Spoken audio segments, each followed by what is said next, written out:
What's going on, folks? What the business is? Here we are, folks. The Three-Man Podcast. Yes. Yes, sir. Back Yes, sir. again, baby. Dun, dun, dun, dun, dun. Yes, man. What's going on, Max? We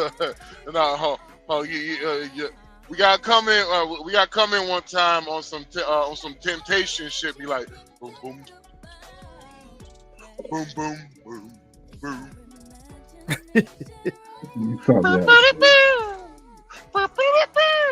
He be clowning. He be clowning, man. What's up, Max? What's up, man? Hey, man, I'm doing good. Dragon can hit us with the blue, with the back in the day. People said Papa had 2 kids and a dog, but why? I'm doing good, y'all. Man. I'm doing great. How are you, Dragon? Well, I know Dragon's doing good over there, but how are you? Hell yeah, I'm great. We chilling, man. I'm waiting on my food is done, so I'm about to eat again. I was on here earlier, did a podcast, was eating on that one. I'm gonna eat on this one too. Shit, fuck it. Let's think. Sean about to eat second dinner before he work out. Yeah, man. I got to, bro. I got to, man. So what? So man, what's crazy is there's a lot of shit going on, man, out here, man. Shit's crazy, dude. Like, you got folks now saying there's some type of, like, Coach Greg Adams was talking about some conspiracy now going on with the New World Order. Now they're saying that now they are trying to legalize prostitution in Chicago, in Illinois. They've already proposed a bill. Proposed a bill in Illinois for prostitution to be legal, and it is because, as Coach Greg Adams said, the alphabet community is pushing, more for freedom. All that they're pushing for it because sexual freedom, sexual deviancy. Yeah. You cannot make this shit up. You can't. let them. I have to see. Want to hear something? I have no problem of them doing it, but you get what you vote for, and yes, sir. I don't want to hear nobody complaining. And if people do complaining, I'm gonna hit you with the Dave Chappelle. You can shut the fuck up with the mic, with the 5 microphones in my face, nigga.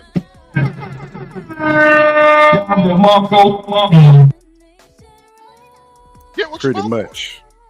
Pretty much, man. Ask for it, though. Does not surprise me, man. To the ladies who might be listening, if you think men don't respect you now, just wait. Let they legalize prostitution. I guarantee you couldn't even smell a dick if you wanted. Who you telling, bro? Dudes is gonna just stop even dealing with chicks, regular chicks. It's gonna be since they want it transactional anyway. There's so many women out here now just cool with it being transactional. Yep. I want some food. I got a dude take me to just go get some good to eat. I got a dude that fixes my car. I don't give him no pussy. I'm just gonna let him fix my car.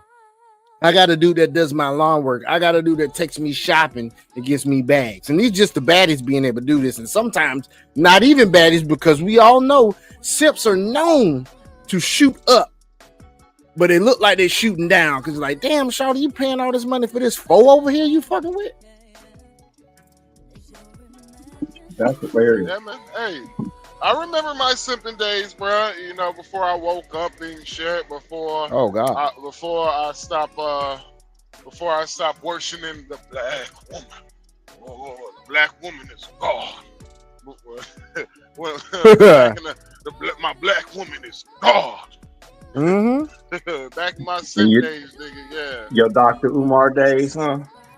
Goddamn right, bro. Hey, you want to hear something funny, bro? I donated to Dr. Umar Johnson. That's why I'm so hard on his ass, nigga. I'm like, man, where the fuck is my money, nigga? What we looked at last night, big bro? Yeah, nigga. Man. I'm like, where the fuck is my money, nigga? Hey, y'all, motherfuckers still waiting on that school. Good luck. Fucking luck on that school. He took that money and bolted. Nigga, bro, he bought pussy and talked shit about with my money I sent him. Fuck you, Sure Umar did. Johnson. I Played hope, him. nigga, I hope you accidentally get a white woman pregnant, nigga. It ain't gonna be no Umar accident. Johnson. Trust me, it won't be no accident because he already talking about how the brothers are going to the snow bunnies and y'all need to do this and that because y'all lost. He didn't already peep that stuff out. He knew what it was. He did what he needed to do to get up on that train to get that money, and now he doing the other stuff. Man, come on now. I peeped that stuff out about that cat a long time ago. Same Now, thing after like you get that white woman pregnant. Yeah. there's another dude too. What was his name? Because he was doing the same stuff, talking about you got a black woman this and black woman that, and do with this, and do with that. He was breaking down snow bunnies left and right. I was like, "Yep, see, that's the reason why I don't listen to y'all." Papa Don, man. We got these niggas, Umar, Papa Don, like. Man, Umar, oh yeah, back to you, Umar. Fuck that nigga. I'll get back to his ass. Umar. I hope you get that white woman pregnant, nigga, and all your followers and subscribers find out about it, nigga. But I hope there's nothing wrong with your baby. But for some fucking reason, baby keep on crying. For some fucking reason. For some fucking reason, the baby just keep on crying. Nigga, I hope that on you. Ain't nothing wrong with the baby. But the baby keep on crying. I hope you don't get adequate sleep, nigga. I was about to say adequate. Yeah, adequate. Yeah. That's some country shit. Some Adequate. Don't you adequate at me, boy. That's like you saying vidya. Because you can't say vidya, so you say vidya. It's on the vidya. The vidya game. Yeah, so that's what's going on, man. All this bullshit. They talking about legalizing prostitution in Illinois, man. Boy, these women gonna be in trouble. These women don't even understand. Y'all already in trouble, but they don't see it. They already in trouble. This is just added trouble. You know what I'm saying? This is added trouble. That's why I'm laughing. And you get with your ass for.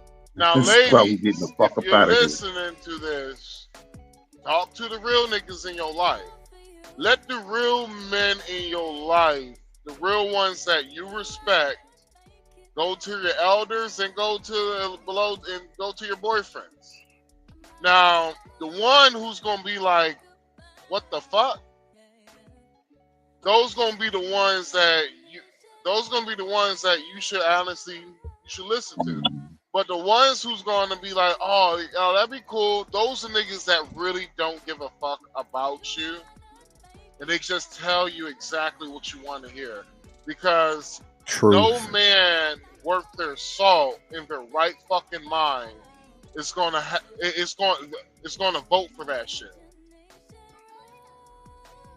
Because we know no God-fearing man. What don't they always talk about? They want a God-fearing man. Ain't no God-fearing man gonna vote for that. Man, the only God they respect is money. Exactly. Pretty much. Out of here with that. I want a God-fearing so when man. they say they want a God-fearing man, they're basically saying I want a money-respecting man. Basically.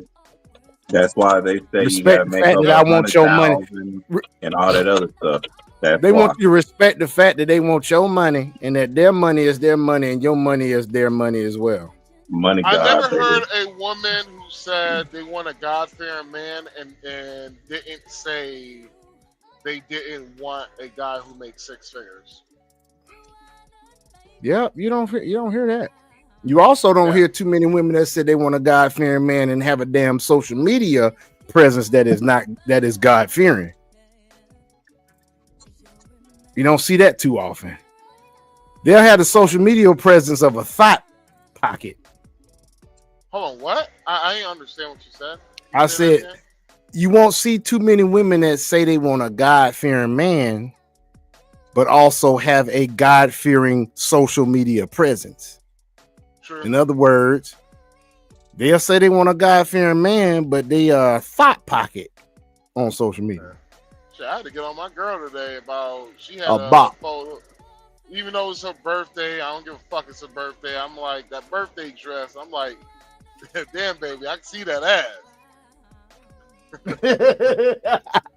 I'm like, Baby, don't you think I'm you like- need to cover that ass up, man?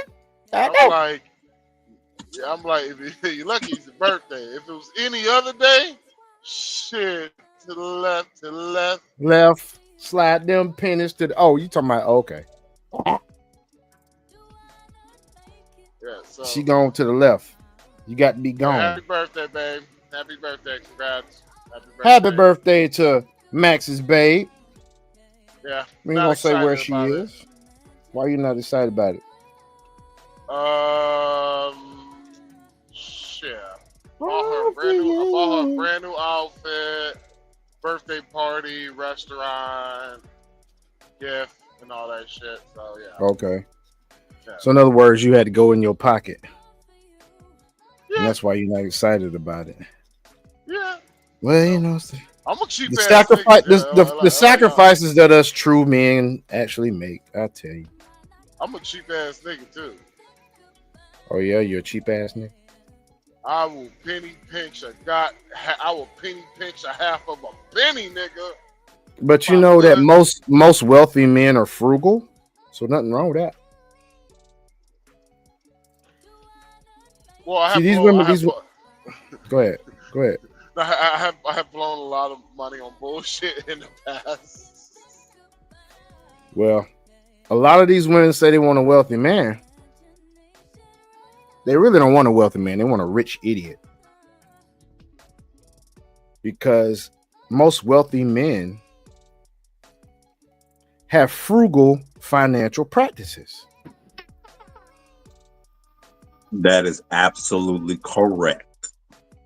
If you look in any reputable magazine that talks about the characteristics of a wealthy man or wealthy individuals, period, they will tell you that their car is only valued at about 16% of their net worth, if not less. So that's one way you can look at it. They'll let you know that these people own land and not just a car and one house. That they make financial decisions based on buying and holding. They make great financial decisions, and the people that they want don't make great financial decisions. You won't see these Jeff Bezos and them worrying about the next new Gucci purse, Louis Vuitton bag, Birkin. I bet you Jeff Bezos' ex-wife, man, probably didn't even have a Birkin, dog. Probably didn't. They have shit you don't even know what the damn brand name of that shit is, or they might, you know, a lot of them I've noticed, man, just looking at the Obamas and just Michelle Obama herself, she be shopping at LL Bean, nigga. She ain't in no motherfucking Balenciaga. Right. She not. Them dudes be having North Face coats and shit. North Face ain't cheap, but North Face ain't goddamn London Fog. But North Face ain't no goddamn Louis Vuitton, nigga. Mm-mm. And I like North Face. You know what I'm saying? Classy shit. Wouldn't you think? Wouldn't you say so, Max? Yeah. I kind of my bad. I kind of spaced out a little bit. Mm. Oh, really? Well, Max, what are these? Yeah. What is the stuff that you sent me in the podcast stream, man? On WhatsApp? You want me to bring up those Facebook Sure. links? I thought Okay. it was. Yeah, sure. I thought it was funny, man. I thought it was funny. All right. Yeah, my Yeah, bad. hold No, on. I was literally just thinking about. I was thinking about. I got to cue it up. Go ahead. I literally just had a flashback going to Thailand, and so I ain't hear nothing y'all fuckers just said. Wow. You was caught it. You was caught in it, huh, man? Man, Got I caught was in it, having bro. a good time reliving my memories and flashback in Thailand. I was just like, God damn, I had a good time.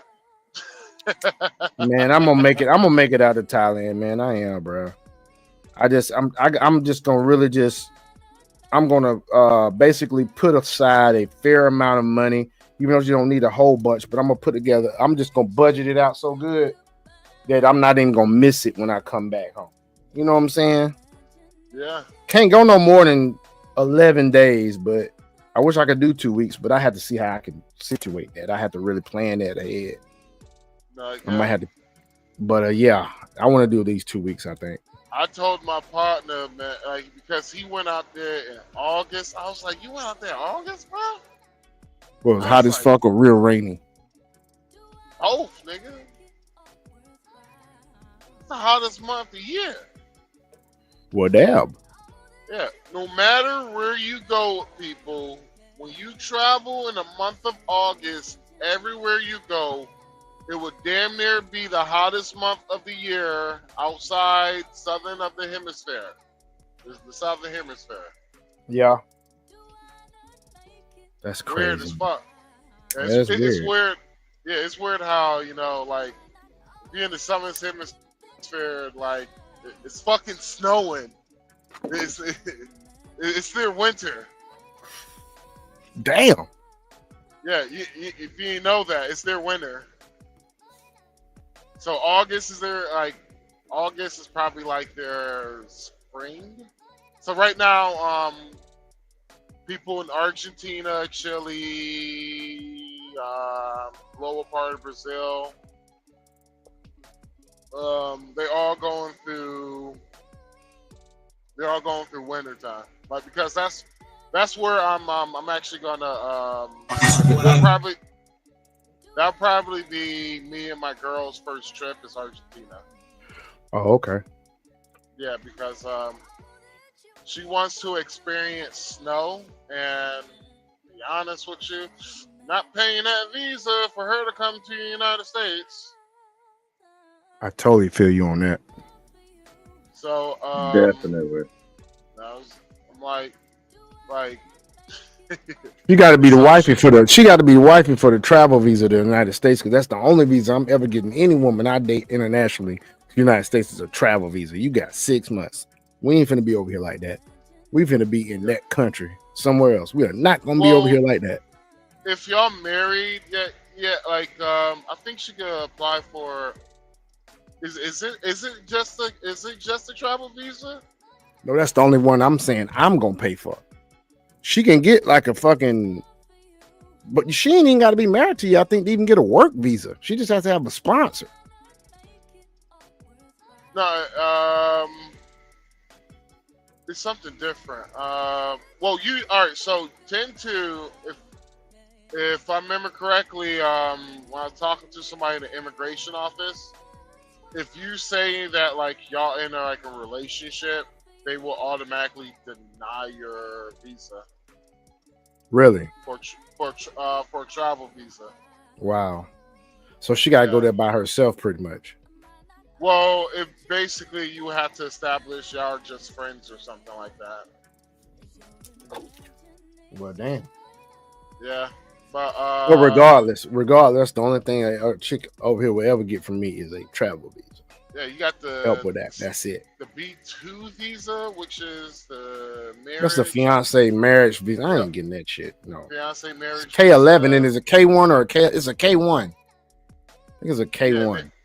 then you have the married visa that you're basically married overseas, and so that allows her to come in the United States freely without her having to be a citizen. Right. So I'm talking about the one that she can't stay but 6 months. And you after that, you got to get the hell on. with That's the marriage travel visa. It's It's what? 2 years. 2 years? Yeah, but she have to leave and just come back. That's basically Right. what it is. just go to Canada, and it's basically it's pretty much just what they would call a border run. Just you go to the you go to the closest. You cross border. over, then you come back. Yeah, pretty much, and all depends Kind of on like the somebody we know, stipulations. kind of like someone else we know. Yeah. Okay. Yeah. Yeah, it all depends on what the stipulations are, because Uh-huh. you can have it to where, like, if you do that, like whenever you leave, you have to be gone for like a month or something. Okay. Like, but I do like how Dominican Republic is. Dominican Republic, we have indefinite with our passport. We have indefinite stay. That's what I like about it. And tell me what is that? Tell our audience what that means, sir. So basically, is only thing you have to do is pay a fine. That's it. That's it. You can stay as long as you want. You just have to pay a fine. Really? Yeah, and just pay when you leave, or if you're staying for like a year or a year or two, you just go up to the immigration office, just pay the fine in the future. Or you could just go into America and then come back.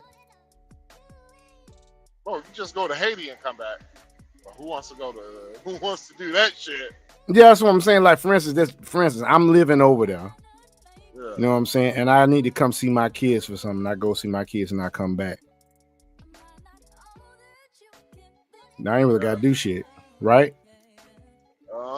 Long as I don't stay over a year, right? Long as I don't stay over a year in DR, I get, you know, straight like.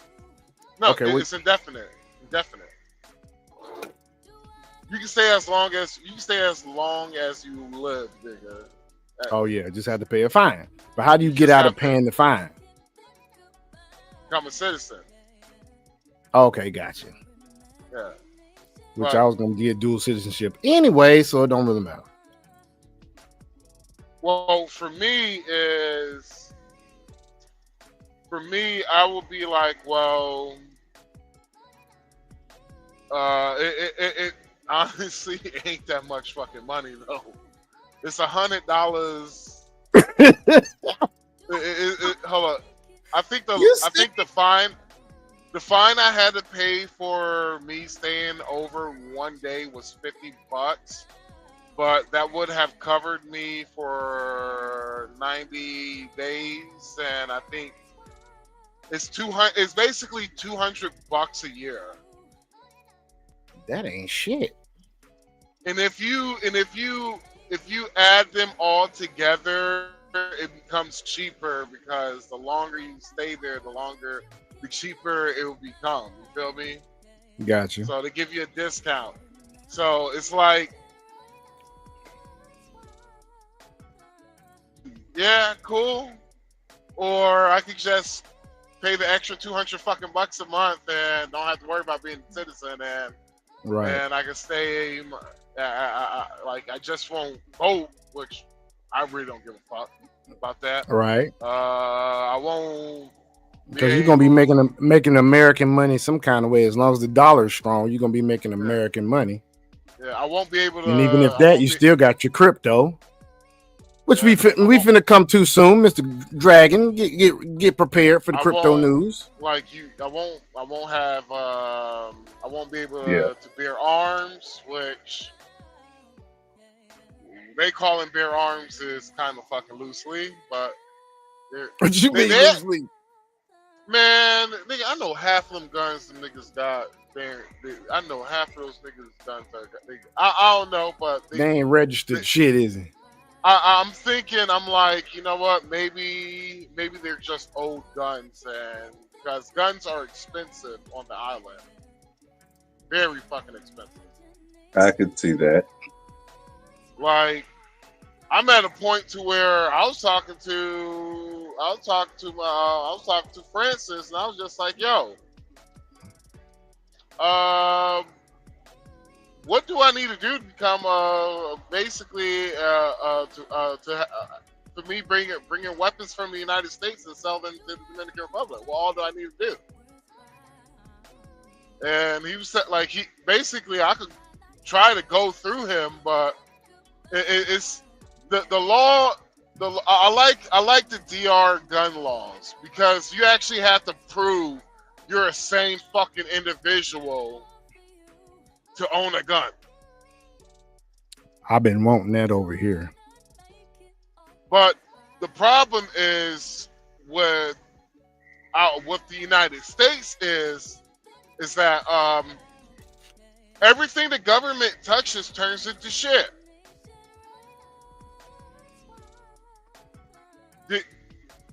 Y'all don't see the correlation of the more stricter the gun laws have became, the more mass murders we have had. No, because I'm in Texas. And so, if you look in history, the more stricter the gun laws became, the more gun violence had rise. Mm-hmm.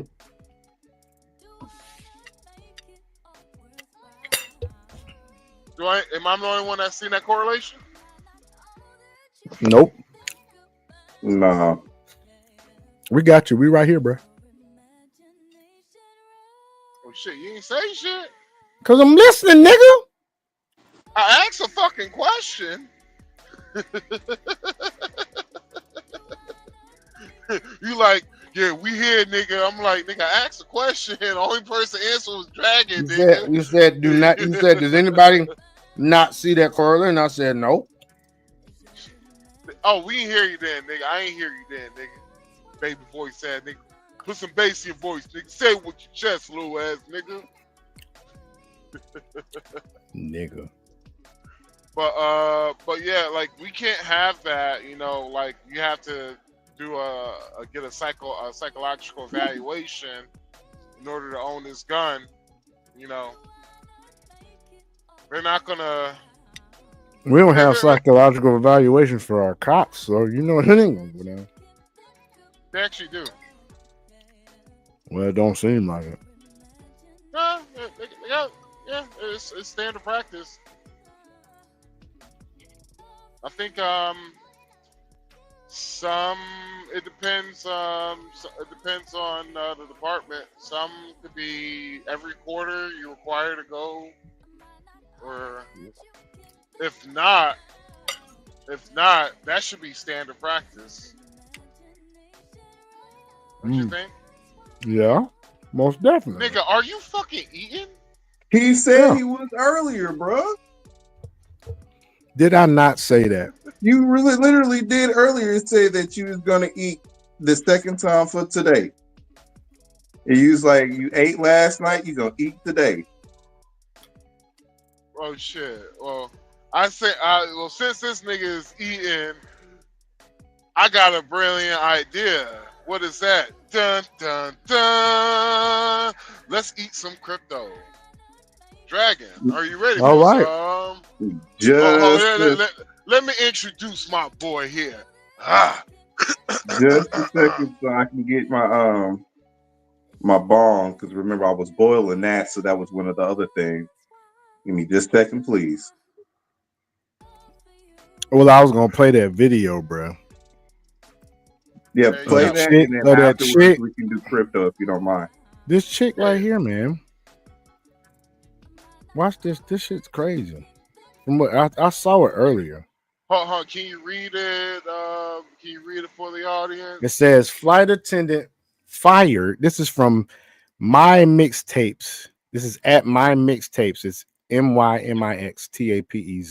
Flight attendant fired for posting a twerking video on TikTok while on the job.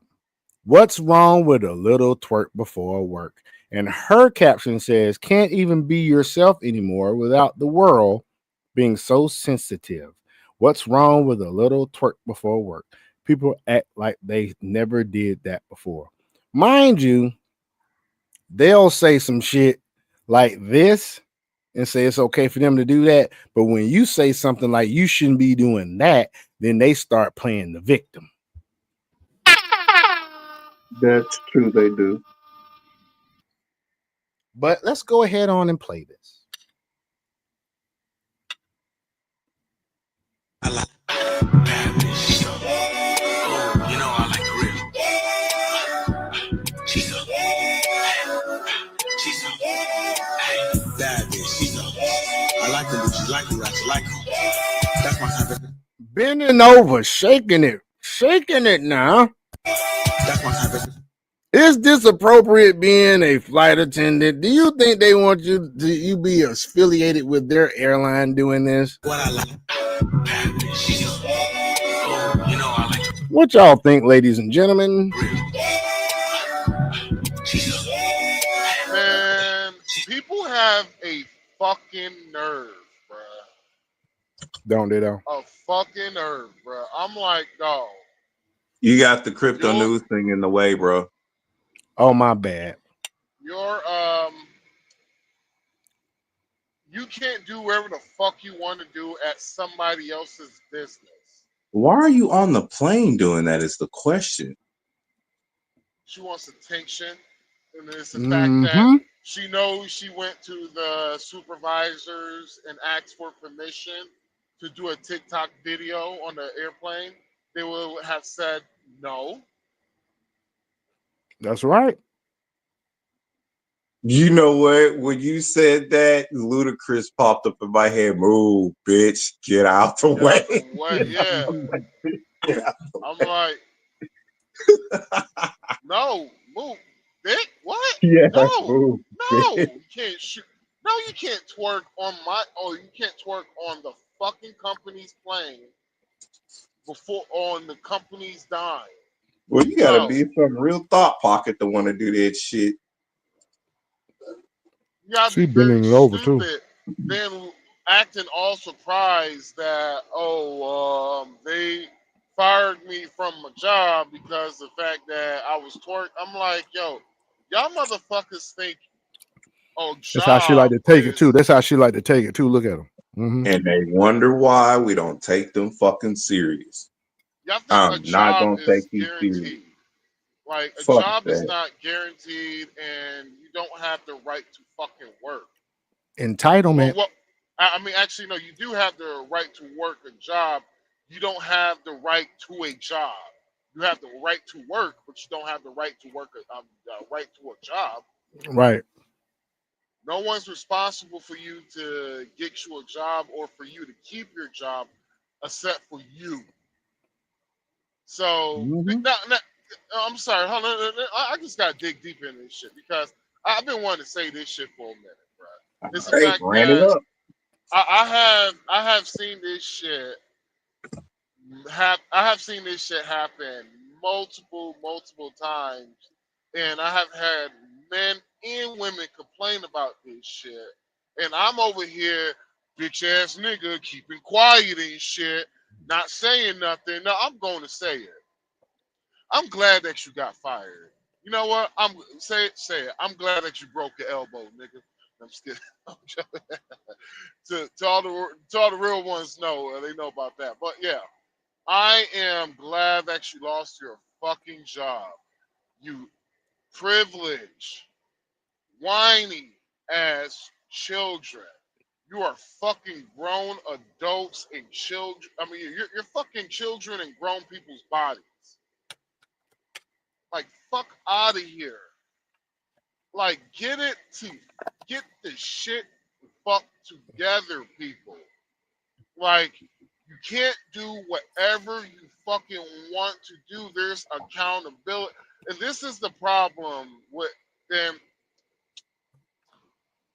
It's whenever we tend to go on TikTok spaces and, certain platforms and shit. And whenever you talk about this accountability shit, and these women refuse to take fucking accountability for anything, and I'm not hearing the white women, Latin women. I'm only hearing black women. I'm going to talk nothing about black women because I'm a black man, and F it, I'm a black man. I get to make money off of black people, and black female fuckery will forever run my goddamn truck like diesel. God damn it, black female fuckery. So can't do whatever the fuck you want to do. Stop being all loud and wrong and shit. Accountability is like fucking kryptonite to y'all. God damn this shit. And at the end of the day, man, you get people like whenever, like, if you ever go on Antoine Daniels' channel and the good Christian bald headed brother with glasses, he said he's at a point to where he's like, fuck black women. And I'm at a point to where I'm like, to hell with y'all. Fuck y'all. To hell with y'all. Because y'all advocate for the most degenerate shit. The culture is trash. The culture is goddamn fucking garbage. And y'all still advocate for this degenerate, for all this degenerate Cook bullshit. man. Like, god damn it. Y'all demonic ass. So, but I really don't, you know what? As I digress, y'all ladies, do whatever the fuck y'all want to do. And y'all simp ass, weak ass niggas, do whatever the fuck y'all want to do. We will build a new black community off the bodies and ashes of your failed community. Damn. Say it in with your chest, man.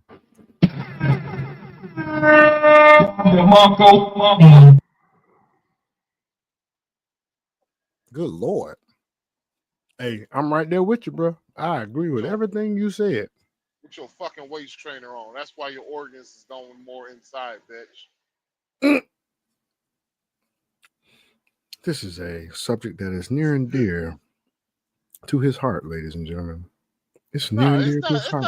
It's not really near and dear to my fucking heart. It's just like the fucking balls on these people, though. Yep. It's like if you remember the last Dark Knight,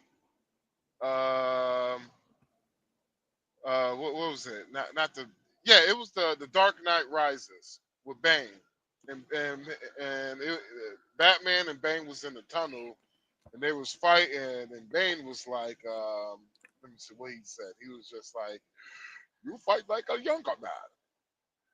Victory has defeated you.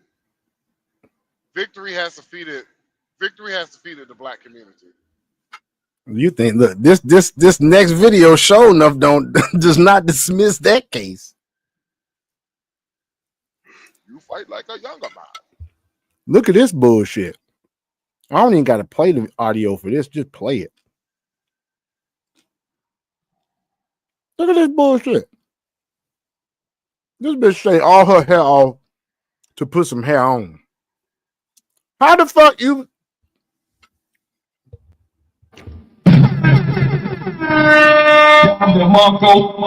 Shit. How you do that? Shit. I remember why you watching decide to White go through Woman that? Cook. Shit. That's some stupid. Shit.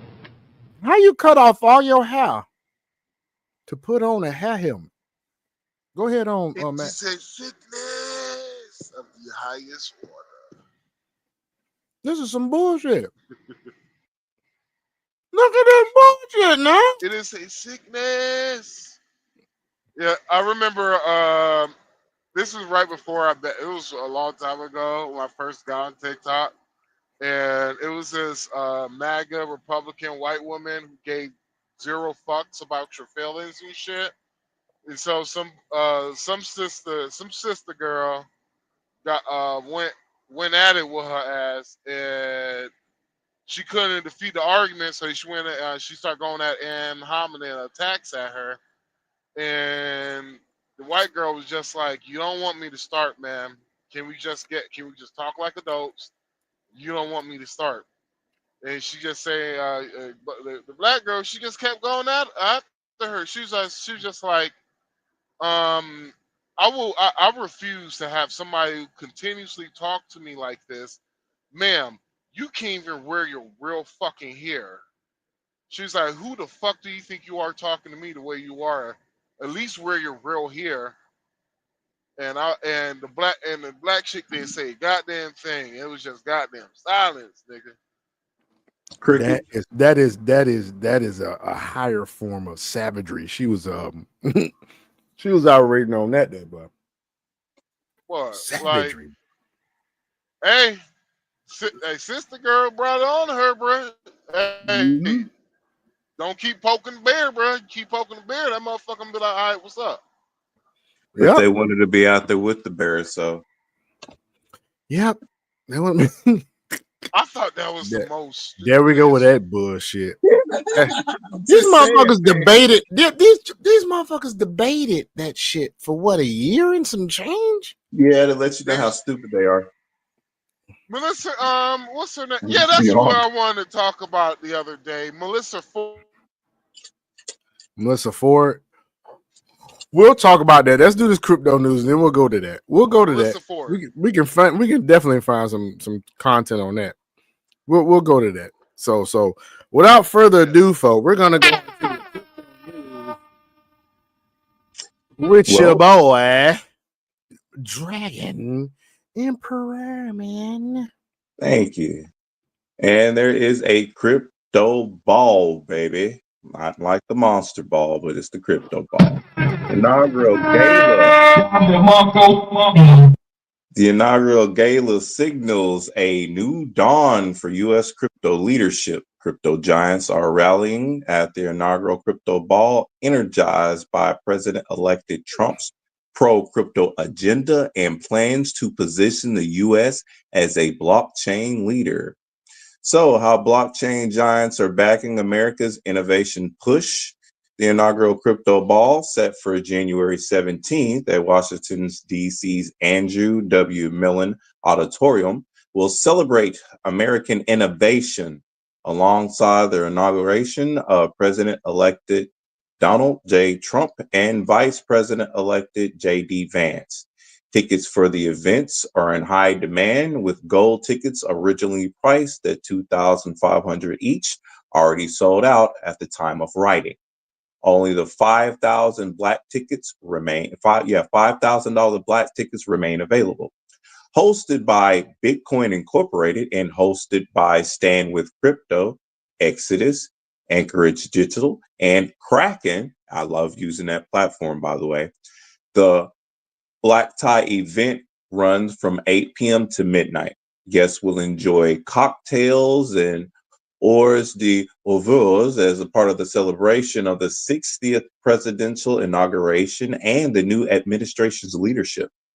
Sponsorship for the event comes from industry heavyweights, including Coinbase, Sui, Miston Labs, MetaMask, Galaxy, Ondo, Solana, MetaPlanet, Mara, Satoshi Action Fund, MicroStrategy, Nano, baby, XYO, DSA, eToro, Uniswap Labs, Nexo, and Robinhood Crypto. Hold on. Wait. Let's. How many different industries is backing this gala?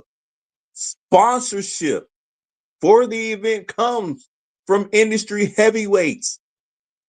Let me repeat these heavyweights once again: Coinbase, Sui, Miston Labs, MetaMask, which is a good wallet, most definitely. Galaxy, Ondo Finance is awesome. Solana is good for memes. MetaPlanet, Mara, Satoshi Action Fund, MicroStrategy, Nano, XO, let's go, baby. DSA, eToro, Uniswap, Nexo, and Robinhood. I'm sorry, is that not how many? That's 17? 17 major heavy hitters are back in this gala. When was the last time you seen a president be backed by 17 in the same sector to push for this. This lets you know that we are on the verge of something really good, especially if you're paying attention to how things are going anyway. Listen, the event aligns with President-elected Trump pro's crypto stance, which has generated optimism. There's the bell to let you know things are in good measure. Optimism within the blockchain industry. Trump has reinforced his support for cryptocurrencies by adopting crypto-friendly officials, including David Sachs as the AI crypto czar, Scott Bennison as Treasury Secretary, and Paul S. Atkins as the chair of the U.S. Securities and Exchange Commission's SEC. These appointments are expected to encourage innovation-friendly regulations. Side note, y'all must remember, Trump is a businessman first and foremost. He knows money. He knows how to deal with business. Why else do you think he's pushing for this? Because it's going to be innovation in the business sector. And for business-minded individuals such as myself and my fellows here, that's where we win. So I understand if you're not business-minded, or if you do not, and I'm going to go there, if you do not have the capability and or capacity to do research and or do networking to build your own, so that way you can grasp this opportunity within the financial sector, so that way you can get ahead. Or you're going to be in your emotions behind this man being in office. You're going to boo-hoo, bitch, fuss, complain, and not do anything about it for yourself. And see the opposite side of what's being right here in your face. But you do what you do, just wash my shoes. Within the departure of the SEC Chair Gensler, who is often criticized for stringent enforcement actions, the industry anticipates a shift towards more constructive engagement. Trump has also proposed initiatives such as a Bitcoin national reserve. Oh, by the way, Oklahoma's already pushing ahead for the go ahead and get that national reserve done, by the way. Illinois too. And aims to position the U.S. as the crypto capital of the world, further solidifying his administration's focus on fostering blockchain growth.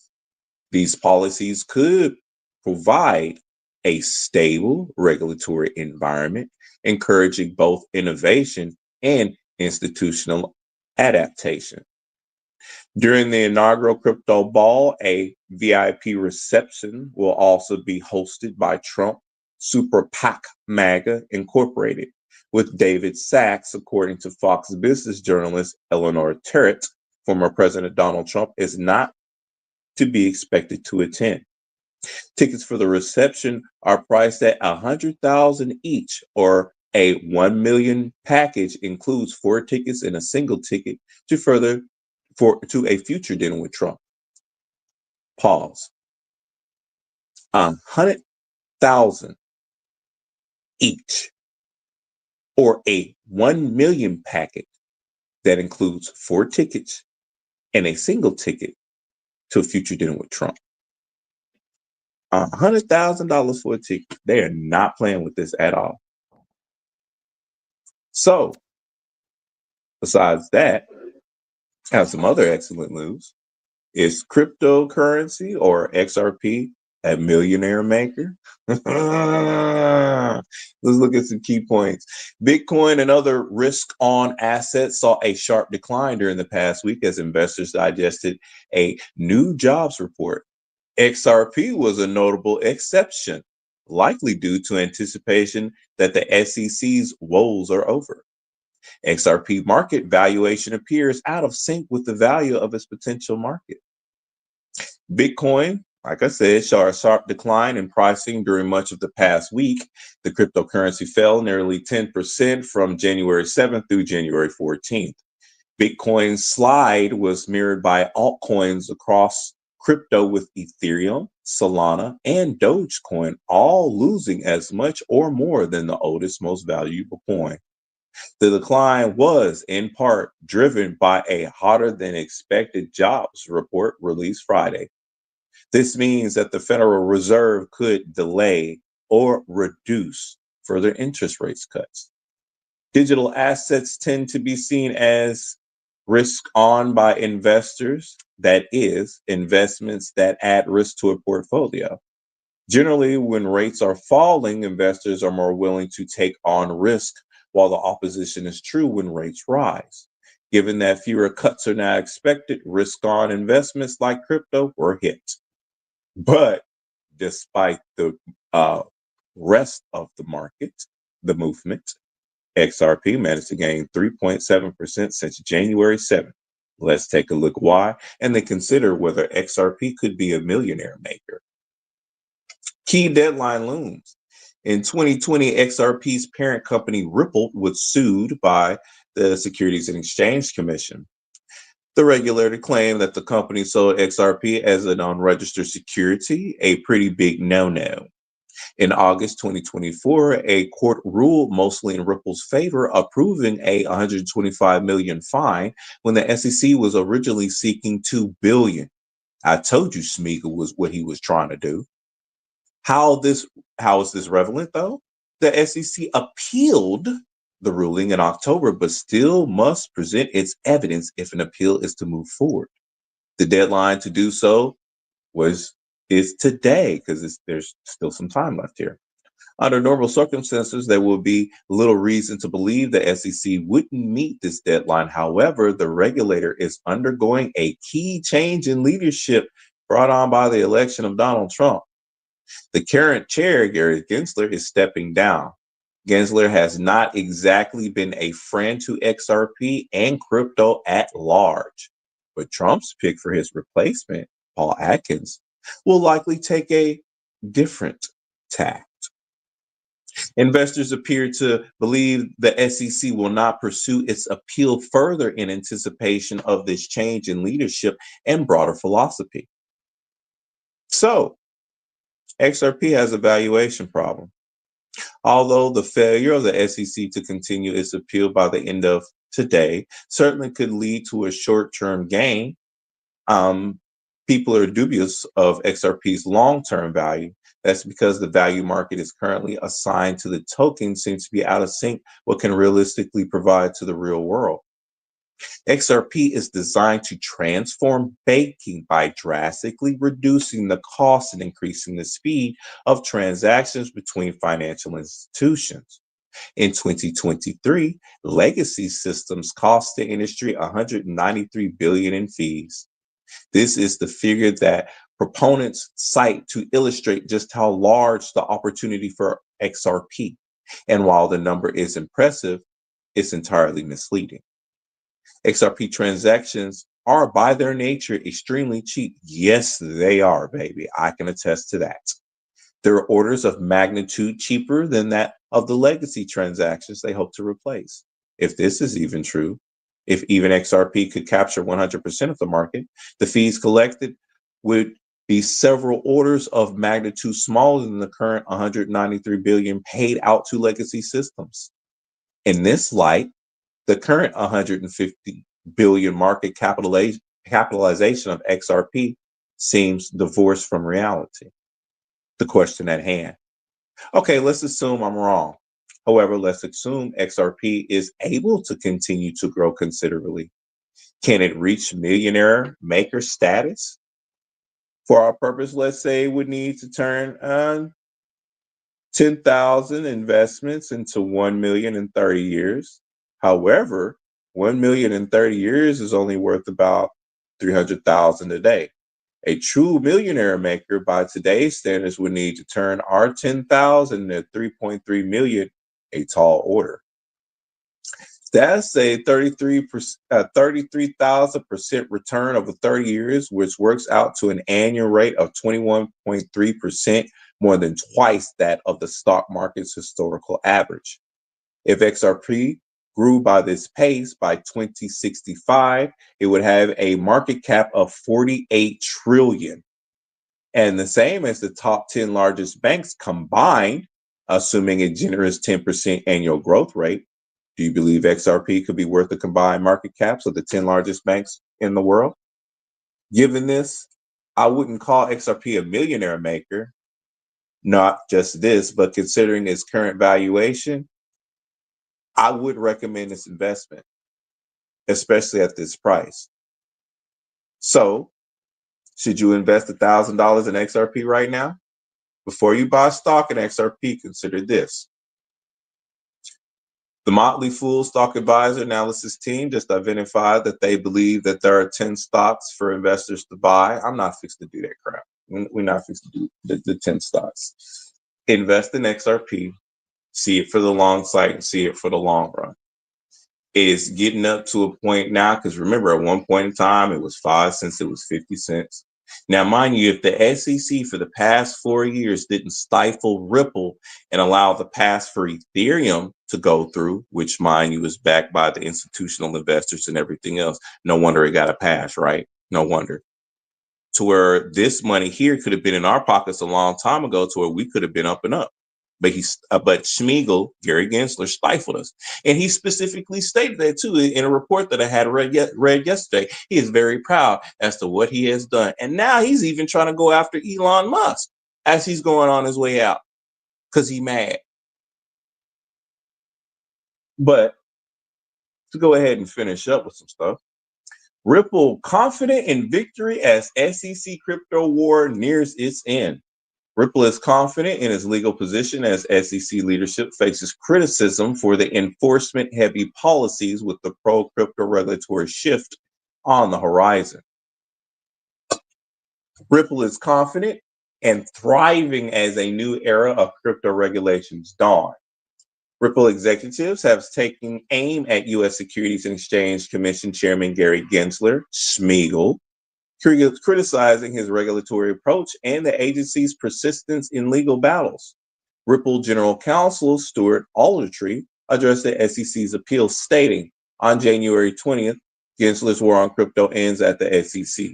We asked the SEC to agree to postpone the filing of their opening brief in their appeal of our victory, and they refused. What a waste of time and taxpayers' dollars. Nevertheless, we are confident in our position on appeal and look forward to working with the SEC's leadership to resolve this matter, he added. On Wednesday, the SEC filed its opening brief in the appeal against Ripple Labs, reiterating arguments that previously failed to convince the court that XRP should be classified as a security. I told you Schmiegel was on that bullshit.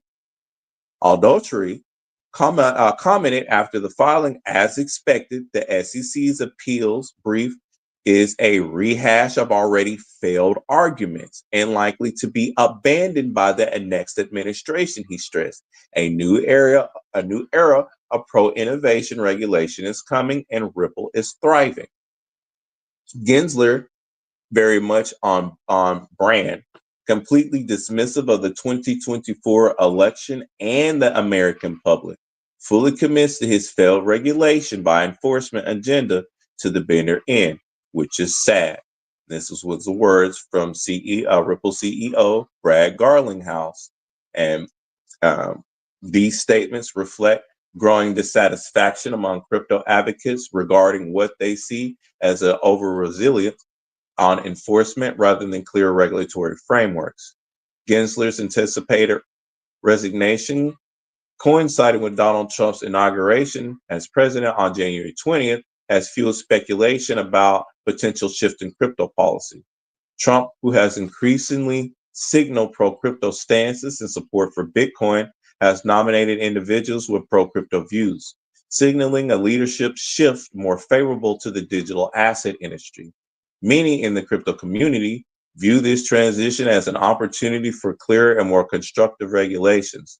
Contrasting with Gensler's contentious tincture, Ripple remains optimistic, emphasizing its readiness to navigate the SEC's appeal while preparing for a pro-innovative regulatory environment.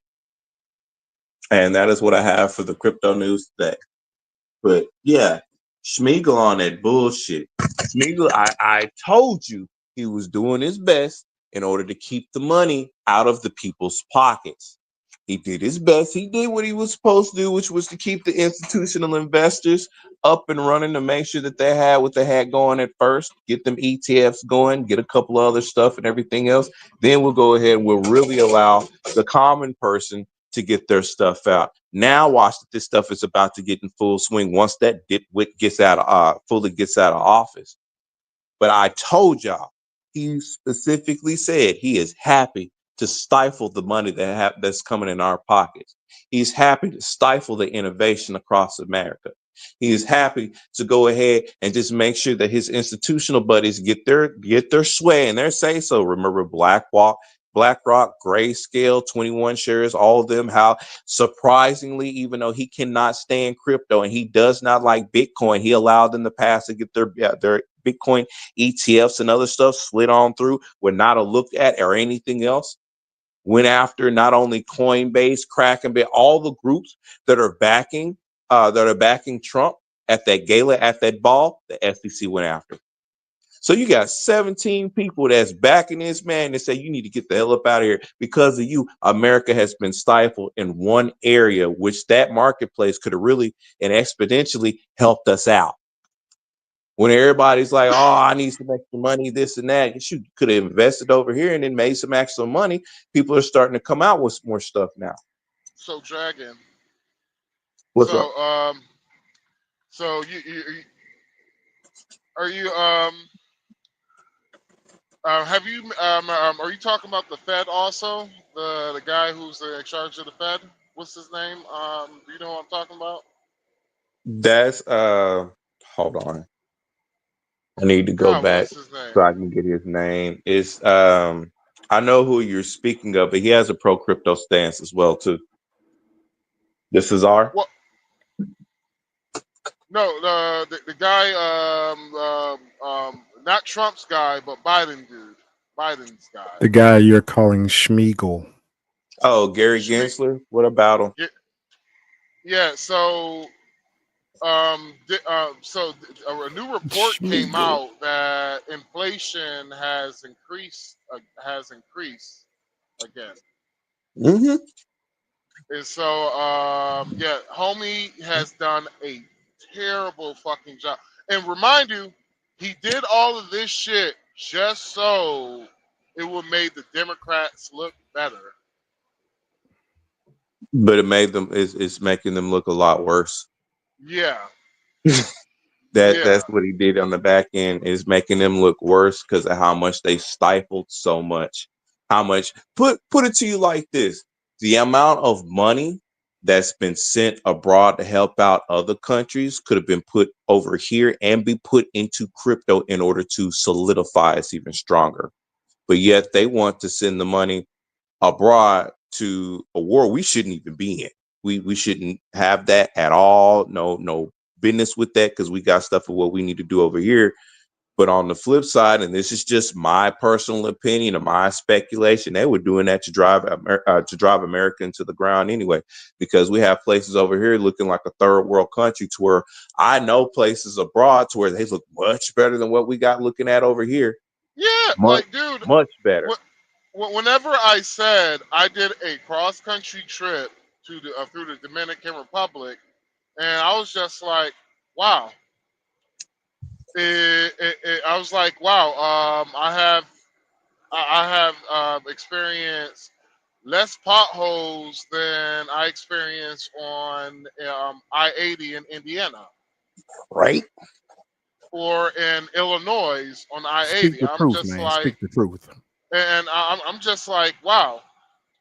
Yeah, I can understand.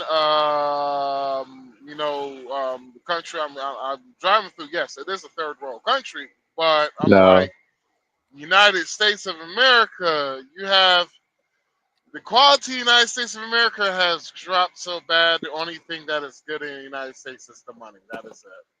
I don't even see the DR as a third world country, bro, because it's not. There's certain areas that aren't the. I mean, their malls are bigger than our malls now. Their malls are bigger than our malls. Ours. No, hold on. Their malls are cleaner than ours, but they're still bigger than ours. I had too. a steak in the mall, and not in a restaurant that was attached to the mall. So we're not talking about getting a steak at a Cheesecake Factory, which would probably be next to a mall. We talking about in the freaking food court. Yep. Yeah. Regular food court had a porterhouse steak, and it was delicious and cooked. You talking about Agora Mall? Yes. Yes. Oh, I Blue love the Mall. It was food Blue court. Mall. No, it was Blue Mall. It was Yeah. Blue Mall. It was Blue Yeah, Mall. Blue Mall. I had a steak in Blue Mall, bro. Oh, It was yeah, Blue yeah. Mall. See, yeah, that's the rich. That's the I'm Yeah. a rich bitch mall, nigga. Yeah, man. Well, I That's mean, we the are, if That you think steak was about it, we delicious, are bro. wealthy. That steak was well. delicious, man. Here's something funny. It was whenever I took 90 to that mall to go shopping and shit. She almost lost her shit. Yeah, like she whenever she almost lost her shit. She was just like, what? And I told her, I was like, you got 30 minutes to go do as much shopping as you can. Go.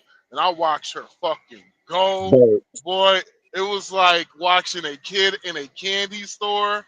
Yeah. And it got down to like 2 more minutes. She's like, I was like, 2 minutos. She's like, he just started How much crashing. money? So how much money did she spend in that 30 minutes? The silence tells it all.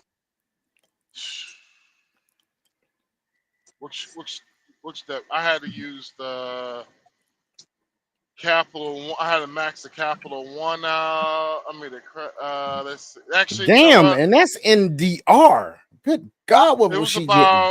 It was about $600. Okay, 600. Oh, Okay. that ain't bad. Okay. Okay.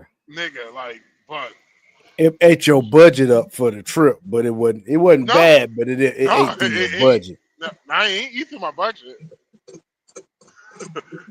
Well, here's something. I planned for I budget for 2,000. Oh, so basically, Oh, okay, then yeah, you do. oh, okay. You was good.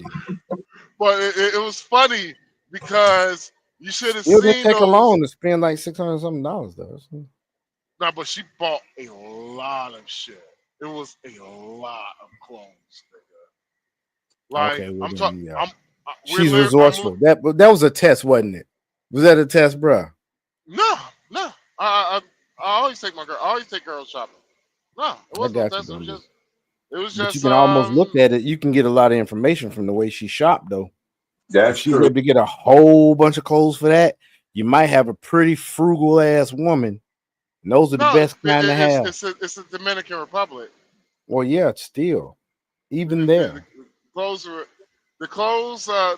price she was paying for the price she paid for the clothes, it would have probably cost me about 3 times in the United States. Yeah. Right, but she's in the Blue Mall, right? So what if she chose another daggum shop that had more expensive clothes in there? He's talking about the mentality of the woman is what he's trying to get across. Yeah, that's man. what he's trying to say. Yeah, man. Her mentality. I She could have got less.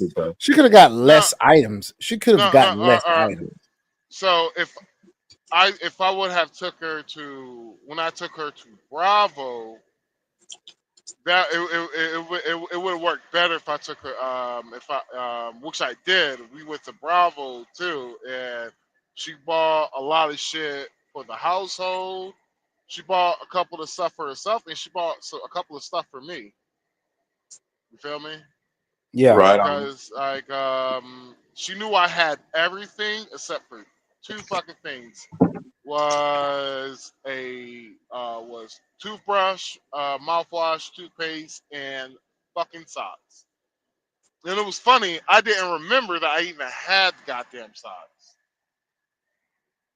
Because I ain't even bothered, nigga, I'd be flip flop the fuck up. And I ain't even realized I ain't have no socks, but she unpacked my clothes for me, and which most women tend to do. But yeah, she unpacked my clothes for me. Not my bad. Not most American women. Hey, Dragon, you done with your crypto? Do that shit. Yeah, I'm done with my crypto, bad. brother. Okay. My bad, Dragon. No. Keep going. I'm just taking this shit down. No, Dragon. Yeah, the we in stagflation right now, all because of Schmiegel not being good at his fucking job. Yep. That's literally it too. Yep. Seriously. And so it's gonna take us Yeah, bruh. I'm gonna be real with you, bruh. I think these are forever the new prices. These are the new prices on shit. Yep. Yep. Unless Trump, unless Trump do, because the CEOs, the mega corporations, they're gonna fight as hard as they can to keep these prices up the way they are. Yeah, I can see I that. can And see that. I can definitely see that. yeah, and for all the people who been asleep for the last 4 fucking years, go back and watch the Donald Trump debate against Joe Biden. And when he said they're gonna fuck this country up more than ways that you've never seen before, the nigga was fucking right. Look what's happening. We have two different states where the housing market is getting ready to crash. Fucking California, because of those wildfires, Yep. the rent has significantly risen to a point to where a guy he was it was one famous Hollywood realtor was talking about how he already have seen within the 1 week how the prices of rent has skyrocketed to damnly. He was talking about one person. They was talking about they will pay rent. They will pay rent. Um, it was on the market before in 2024, in December of 2024, it was on the market for $16,000 per month. Now it's on the market for $20,000. Then then you're getting undercut by other guys who looking for places that and these are not companies. These are actually regular fucking people, rich regular fucking people who are looking for homes because all their homes burnt down in the Palisade fires, right? So Right. so there's literally he was telling a story about how there was one guy he called. He was just like, yeah, the price is $16,000 per month, and he was just like, all right, I could pay you if you give it for me for $20,000.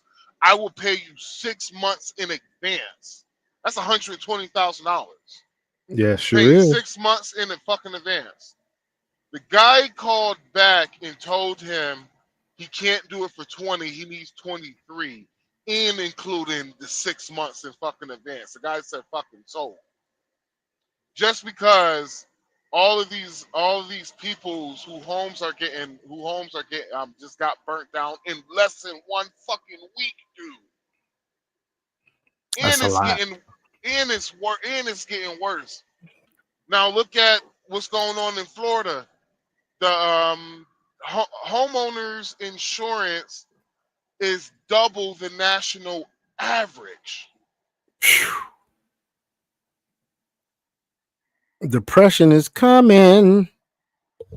And we've been in a recession, a silent recession for a long time because of the fucking fact of Joe Biden administration refused to take accountability. So when Trump comes into office, he got to deal with so much fucking shit, and that's why I told people I was like, "Yo, do not expect the economy to get better within a year."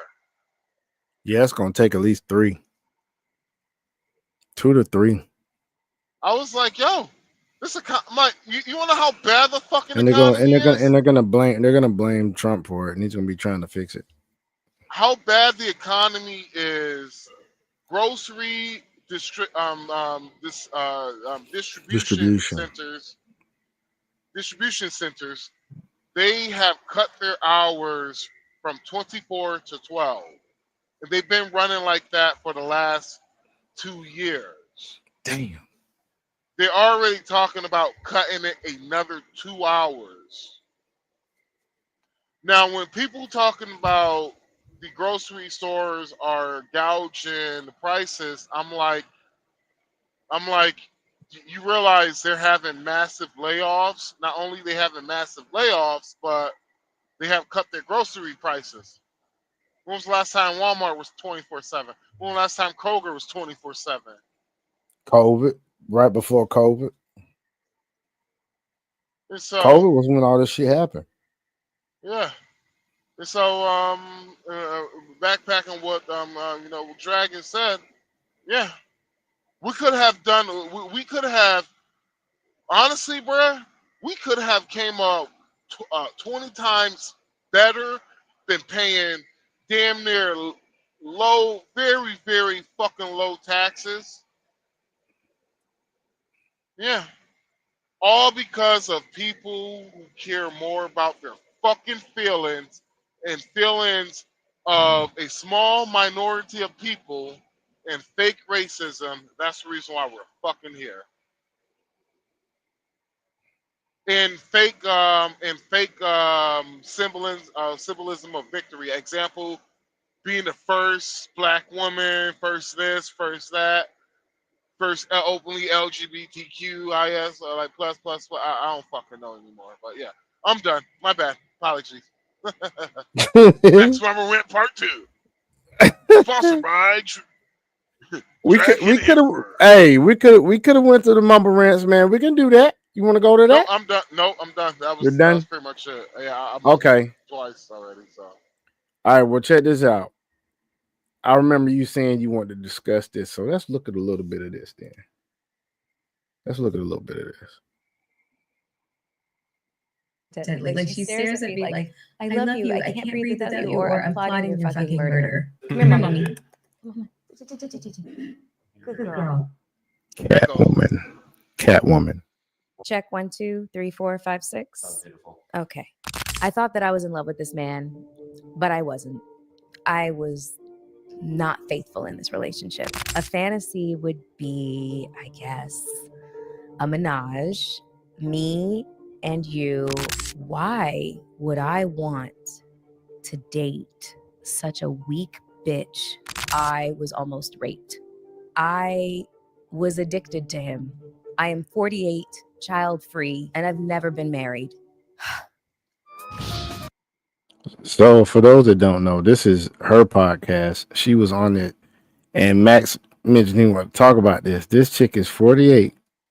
I'm 48. This chick has never been married. Don't got no kids.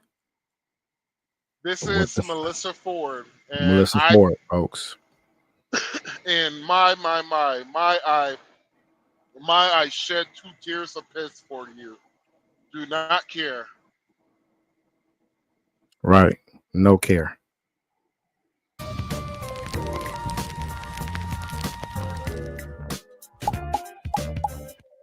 What's up, everybody? Welcome to another episode of Hot and Bothered with Melissa Ford. Thank you so much for joining me. Whether you are commuting to or from work, or you've already gotten home and you are chilling with a glass of wine, or you're settling into your nighttime.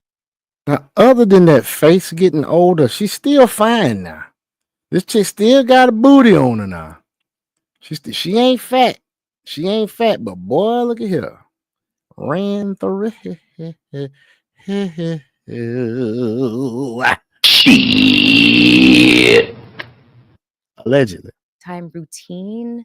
I want you guys to just settle in and chill out with me because we're going to have a heart to heart like we've never had before. So if you guys don't mind, I'm going to pour myself a glass of wine. And we're not going to listen to all this, folks. We're going to hit highlights. This is the good stuff. Now consider this episode a safe space. I really want to have a heart to heart about certain lifestyle choices that I've made. We've all seen the most recent political climate as it relates to the election. And it seems like women, we always seem to be the brunt of some kind of attack. And I don't really understand why. But when J.D. Vance said this, saying is that we're effectively run in this country via the Democrats, via our corporate oligarchs, by a bunch of childless cat ladies who are miserable at their own lives and the choices that they've made. And so they want to make the rest of the country miserable too. And it's just a basic fact. You look at Kamala Harris, Pete Buttigieg, AOC, the entire future of the Democrats is controlled by people without children. And how does it make any sense that we've turned our country over to people who don't really have a direct stake in it? At first, I was offended, and then when I thought about it, I really just had to laugh. She want to laugh about it, but it makes perfect freaking sense. They not leaving nobody behind to deal with none of this shit. It's like it, it is if you the reason why I said the Democrats are they're at a point to where if they keep fucking up the way they're doing, the way they are, it's gonna be called the Republican, the Republic, United States of the Republican of America. We're gonna truly be a republic then, because the Republicans gonna always be in power. No, because the Republicans are outbreeding them. Oh yeah, Then damn sure, right? what just happened today? Donald You mean Trump what? got You the mean the Muslim, Hamas? You mean the Hamas and Israel coming to a a ceasefire. ceasefire? Yeah, Donald Trump, brought to you by Donald Trump. exactly. And Biden trying to take credit for it already. So Donald Trump, Republican Party, just got the Muslim fucking vote. Yep.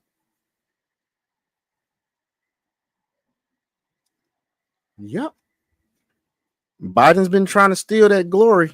They've already caught him on goddamn news saying, "What, are you joking?" You know, because they asked him, you know, did Donald Trump have anything to do with it? This nigga done already tried to took the damn credit, dog.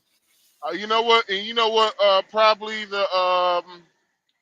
and probably what Donald Trump probably would have said. He was like, "Oh, when I said it, what I mean by fucking hell to pay, I will fucking dump a fucking nuke in your goddamn country. I will dump a nuke in your territory, and I will erase you off the face of the fucking globe, and no one will ever know who the fuck Hamas was or the pal." I'm like, shit. That probably a You good. think that's what he said? You think that's what he said? Man, you probably want to hear something funny? He said, if you do not come to an agreement by the time I'm in fucking office, there will be hell to pay. That's what Donald Trump said. Yeah. Nigga, Yeah, he did say that. 5 days away from inauguration. Yeah, we got a ceasefire. Yeah, right. And it was funny because Trump said it on his social. He said it, I think it was Twitter or True Social. I think he did both at the same time. Mhm. But he did it, and no one can claim that, well, it was Joe Biden. I'm like, well, why didn't Joe Biden put out this press first before Trump did? They ain't got an answer for you on that, bro. Yeah, exactly. They don't have. They ain't gonna be able to. Moving on.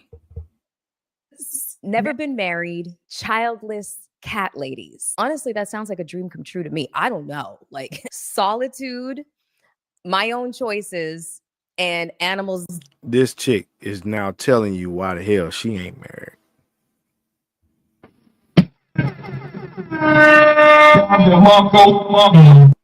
She is giving you the business right here. Pay attention. That love me. Oh my God. That we've turned our country over to people who don't really have a direct stake in it. At first, I was offended. And then when I thought about it, I really just had to laugh because never been married, childless cat ladies. Honestly, that sounds like a dream come true to me. I don't know. Like solitude, my own choices, and animals that love me. Oh my God. Somebody, call the cops. Something says selfish and selfish. She said solitude. Or what's cats don't solitude? love her. Being selfish. Them Animals cats that don't love that me, food. vanity in themselves. My own choices. All of that selfishness. All of that is selfishness, folks. All of that is selfishness. Cops. That sounds awful. But anyways, I know that I'm not the only one that felt that their life choices were put under attack. So this episode is called I Am 48, I Am Child Free, and I've never been married. And guess what? That's okay. I never made it down the aisle, but I have been engaged in the past. How many engagements? I would say 2.5. So she's basically gonna be talking about a couple of her relationships. We're gonna skip that. Some of this shit, but how can you be fucking engaged 2.5 times? She's about to tell you how the 2.5 goes, and then we'll skip ahead after that. Let's start with the 0.5 since that was the first one. I was involved with a man who loved me. He was good looking, he was tall, he was charismatic, gregarious. Everybody loved him. Now, mind you, she's gonna say all of these damn characteristics that most women in America with a modern mindset look for, and still not good enough. Mom loved him, my sister loved him, my niece loved him, my friends loved him, everybody loved him. But there was something inside of me that just said, this is not perfect. It's the furthest thing from perfect. He would say things like, nobody's ever going to love you the way that I love you. And I believed him. I wrestled with this internal sense of guilt. I wrestled with the guilt of honestly wanting to be free, honestly wanting to live my life and to date and to experience other men. To experience other men. Shit. You want it to be a bop. You want it to be a thought pocket. Let's keep it all the way real. Come on now, Melissa. We got to keep it all the way real. You wanted your walls invaded. You wanted your bottom to be smashed out. That's what you wanted. Let's be real now. Come on, let's keep it real. And to experience other things and other places. I just wanted to live my life. I had moved to New York from Toronto, a totally different country, with $25, 2 suitcases, and a one-way ticket. I didn't have permission from my country to leave. I didn't have permission from this country to be here. So Melissa Ford was an illegal alien.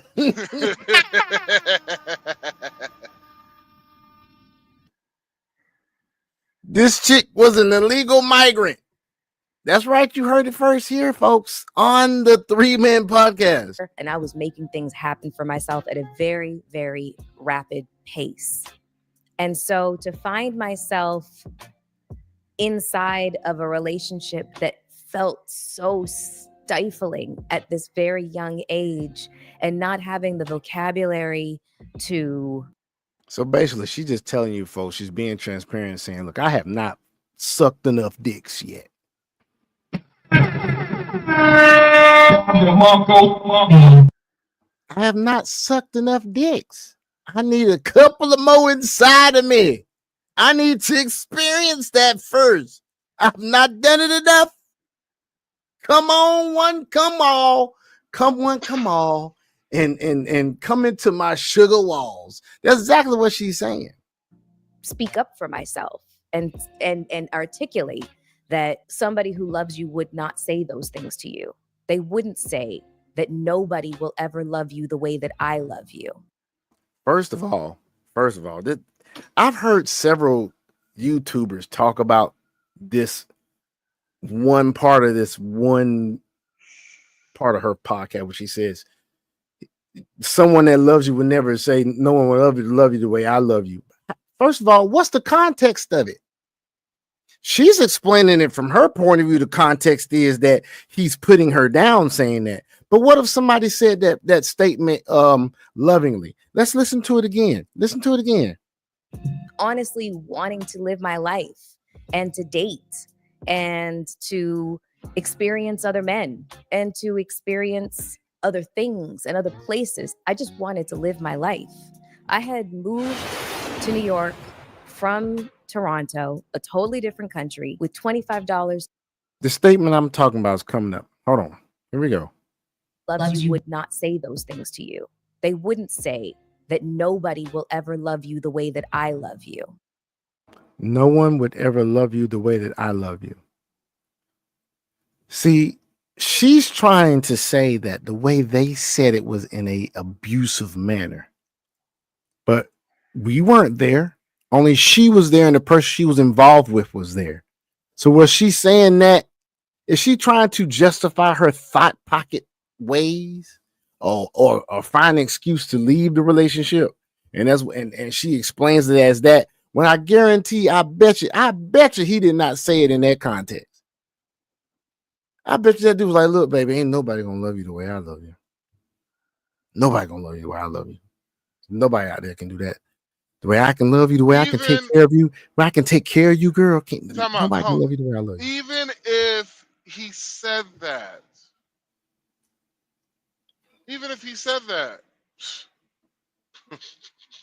she ain't struggling. She got somebody taking care of her. Even if she said that, bitch, you proved him right. Mm-hmm. Proved him right. Cause you sure enough ain't been in shit since him. No, she hasn't been in. I have heard a little bit of this shit. She hasn't been. Just let it play. All right, this picture's boring. Because that indicates that there's a part of me that's broken, or there's a part of me that's unlovable. But I didn't know how to articulate this, so I stayed in this relationship that I was wildly unhappy in for approximately 3.5 years, close to four. And I have to admit, I was not faithful in this relationship. Nothing that I'm. Yeah, you heard it. Yeah, like he's a hoe. She's just strictly a hoe. You had a desire. You had a desire to be with other men. I'm surprising that you didn't fucking cheat.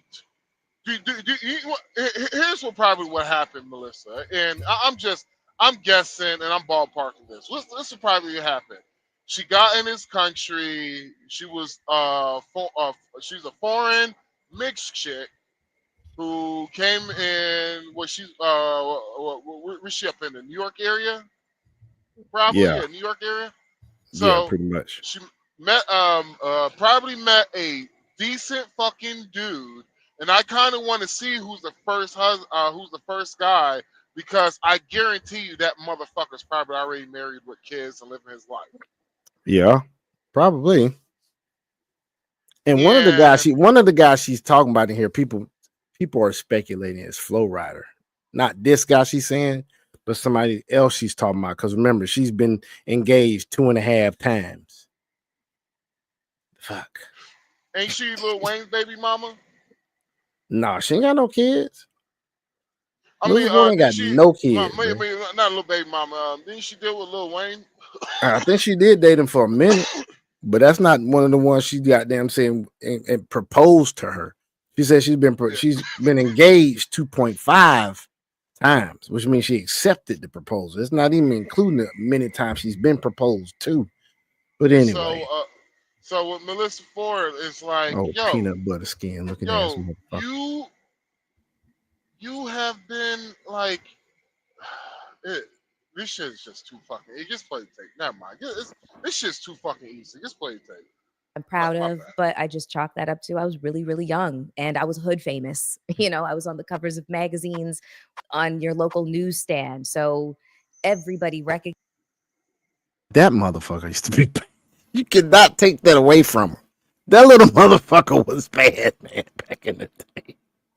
Me, and that was another source of pressure that I felt being inside of this relationship rather than being free to explore all of my options. And so one day I was going through some drawers. Being free to hoe. And she did this statement, she was going through some drawers. I bet she was going through some drawers. This bitch just wanted to be a thought pocket. That's all. That's all, man. She just wanted to get dicks, man. That's just it. She just wanted any dicks. She got attention from other men. Yeah. And so with the attention from other men, it's Yeah, like I bet she she got can this fuck too, attention. bro. She wasn't used to getting all this attention.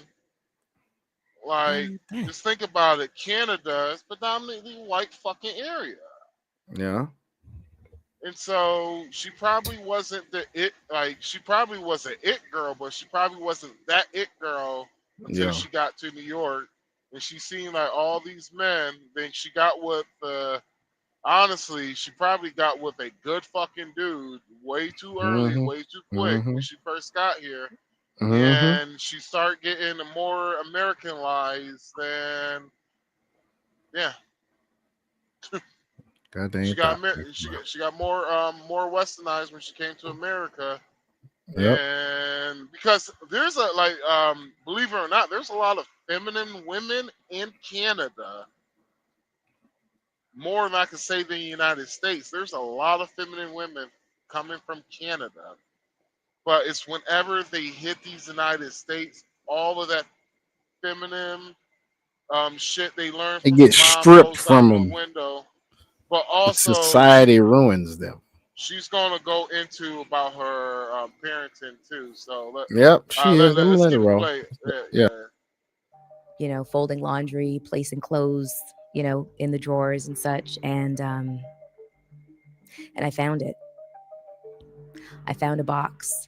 And when I saw it, I said, please, God, don't let this be what I think it is. And I opened the box. And there it was. It was a ring. And the only thing that I could think was that it was an engagement ring. It sure as hell was not a promise ring. We were way beyond that. We were not in high school. I was not wearing this boy's varsity jacket. This was an engagement ring. And if I knew this man the way that I knew him, that proposal was going to be very public. And that terrified me. I didn't want to have to say no in front of our friends and family and publicly humiliate him. He did not deserve that. But I also could not see myself saying yes in front of everybody just to save face, and then later on have to break it to him like that this is not something that I was going to be able to go forward with.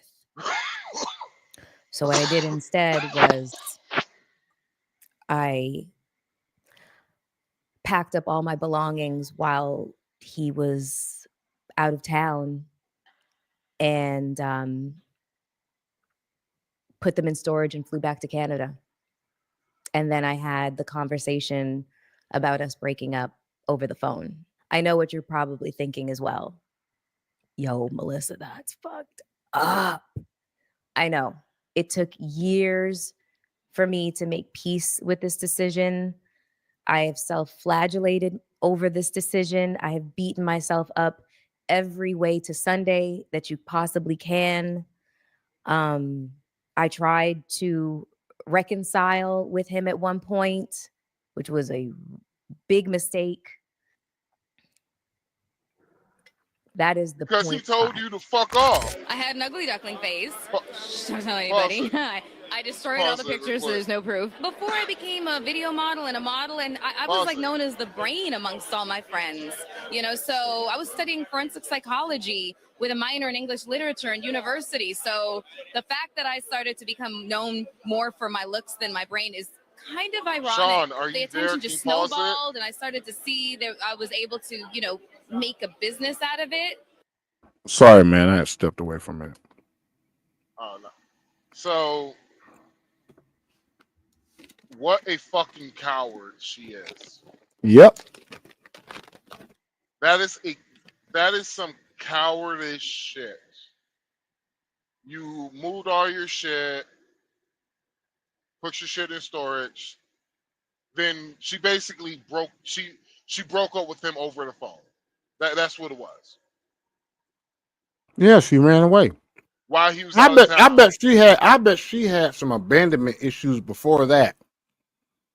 And she never addressed.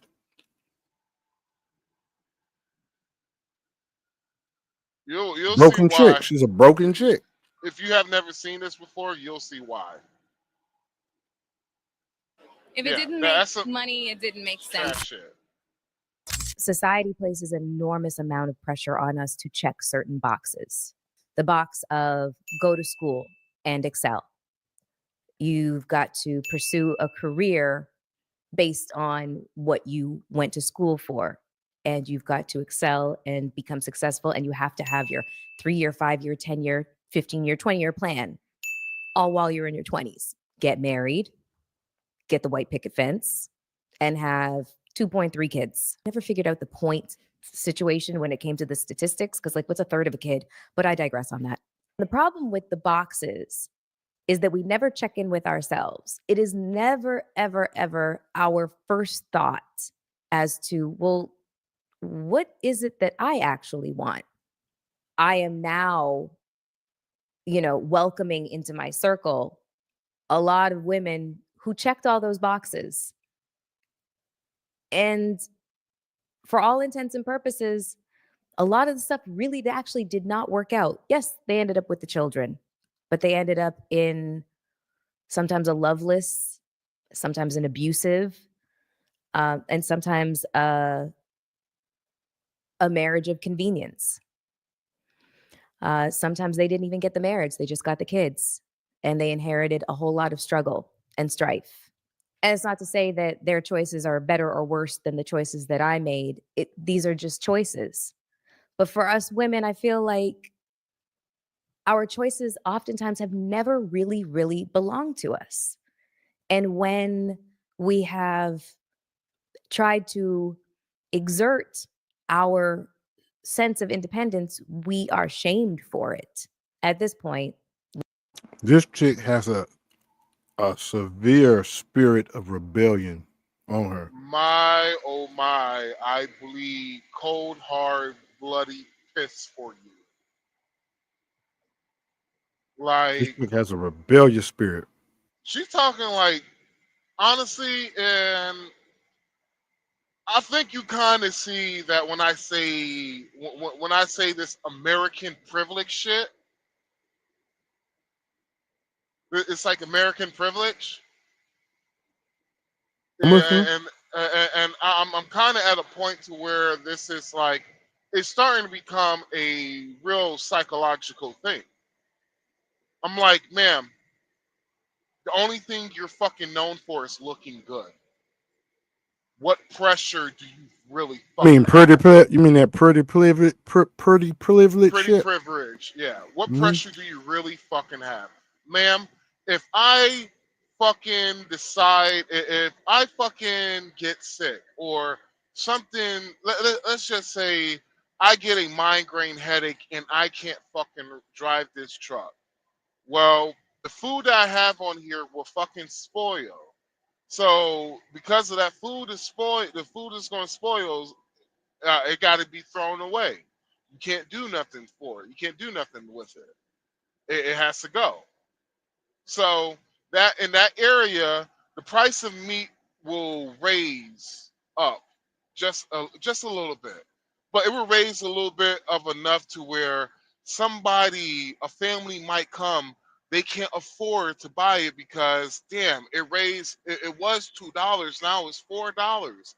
Now that price of meat has skyrocketed to $4 now. So people got to go through. They got to do go by different means. They got to do different shit. Maybe one dude, it might be his last, and he don't have it. He's like, so fuck it, I gotta rob somebody. You feel me? I'm like, ma'am, only thing you were good. Only I don't want to say this shit is because I don't like women like Say it. Melissa Say it. Ford, I say it. Feminista Jones. But Melissa Ford, you are a quite attractive woman that you have shown, like we see now and that we've seen in the past. You have had the highest pick from the litter of men. Yes, she You has. telling me of all of those men, She you been can't pick fine. one? You She couldn't been pick one? fine. She like one of these. She like a Holly Berry, bro. Holly Berry, like what the fuck? At least her, but at least she's gotten married and had kids. This chick ain't even gotten married. Ain't got no kids. Like we can't even say you gave it the college try. Like, come on. But you want to Lazy sit and here selfish, saying bro. that. She's lazy and like, selfish. and I'm sorry, some of y'all ladies are way too fucking entitled because of the fact that I would love to see some of y'all ladies come out here and drive 14 fucking hours and do that shit for at least do that shit for 5 days straight, then chill for 34 hours and do it over again. I would love to see. Oh, they got lady truckers though. Yeah, nigga. If all the women truck drivers leave the trucker force, bro, it wouldn't be a blink It of wouldn't a nothing fucking happen with eye. it. It wouldn't blink an eye. That's kind of figured. Not a goddamn They're not a thing large is gonna percentage. happen. They're not a large 5 percentage. fucking percent, Yeah, it's not large. and most of that is local shit. That lady trucker that got remember that lady trucker that got arrested in Abu Dhabi? Abu Dhabi, Dubai. Yeah, she lucky it was the right administration, because when we talk about Right. political power over the world, shit. Only thing we had is, honestly, if you look at it economically, that's the only thing we got is money and military. That is it. Right, But because we don't have healthcare. We're like yeah, 28th in the world in healthcare. but that'd be a different topic for another day. But I guess back to the tape. Let me go on to the second engagement. So I'm 28 years old and I have left the previous relationship, the 0.5, and I have met this man who, the minute I saw him, I knew I was going to be with him. He just... Pause for a quick second, Sean. Mind you, every time she mentioned one of these motherfuckers, like she in a fairy tale. These damn Disney watching ass bitches. Quick question: How long was she in a relationship with the last dude? I want to say she said 3 years, 3.5 years. That's what she said. And how old was she? Well, you subtract that, it'd be 25, maybe 24 and some change. No, I mean, like, how old was she whenever she came to the United States? She said. I don't remember. I want to say it was 18. No, it wasn't. I think it was like 20. No, 20 or 21. Huh. Because here's the only reason why I'm asking, bro. I bet you she monkey branched this relationship. Oh, of course. That's a given. Either two things. She went on the whole phase, or she monkey branched this relationship. Dude, she had to monkey branch it, dog. Remember, she cheated on the last one. She cheated on the one she just talked. Remember, she just cheated. Remember? She didn't say how many times she cheated. But she cheated. That's all. That's all. The only thing we know is she cheated, which means she don't have no boundaries when it comes to how many dicks she willing to take at one time. She also said she wanted to sleep with multiple men, so she cheated on him with multiple men. She did say that. She said she wanted to experience. That's how she put it. Experience multiple men. You see why? And ladies, you see how dudes are. If you see dudes walking around, I don't give a fuck about women attitude. Exhibit A. Y'all wonder why. Y'all wonder why. He just was it. I don't know how to describe it. And the second I heard his voice, I said, I'm gonna marry this man. Infatuation. I don't know what it was. Like, he had this Louisiana drawl. It's my favorite Southern accent. He was huge, like 6'1", 246 pounds of hulking muscle. He had skin the color of like red clay. He had this thick neck, big round head. He had this crooked tooth that drove me wild. His flaws were like manna from heaven for me. And I loved his dirty draws, and I could just sleep in his armpit right after he'd played a game of like pickup basketball. That is how much I loved this man. And so we know this guy's a pookie. And our courtship was a whirlwind. He wined and dined me. He bought me lovely, lovely gifts. I'd wake up to those baby blue Tiffany. Now, this is one I think people are seeing as Flow Rider. Boxes just laid on the pillow right next to me. We could go to my favorite store, and as long as I put on a little fashion show for him, everything I wanted I could get. But when I say that the gifts really... That when she mentioned about the Louisiana accent, that was a pitch to throw us off the scent. This is Flow Rider she talking about. Mattered nothing to me. It was this man. He was the gift to me. That's just a fact. And we were 6 months into our relationship when the first sign of trouble appeared. I was in Denver for All-Star Weekend, and I was working for BET at the time. So I had a lot of responsibilities. I had to make a lot of appearances. I had to interview a lot of people, and a lot of those people were athletes. And he was back home. And I did not know that he was jealous. It didn't even cross my mind. And so when I got home after an event and I was perturbed by, an interaction with a strange man at a party that I had been at, he'd said something vile to me and it hurt my feelings. And all I wanted was to be comforted.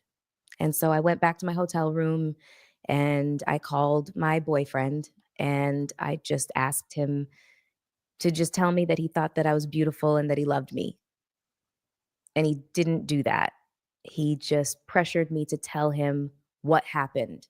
Why are you asking me to do this? So he's basically trying to find out what the hell has got my baby upset, instead of just damn band-aiding your goddamn feelings and shit. Okay, understandable. And so I told him what happened, and he responded by saying, "Why would I want to date?" Cue the playing the victim music. Friend.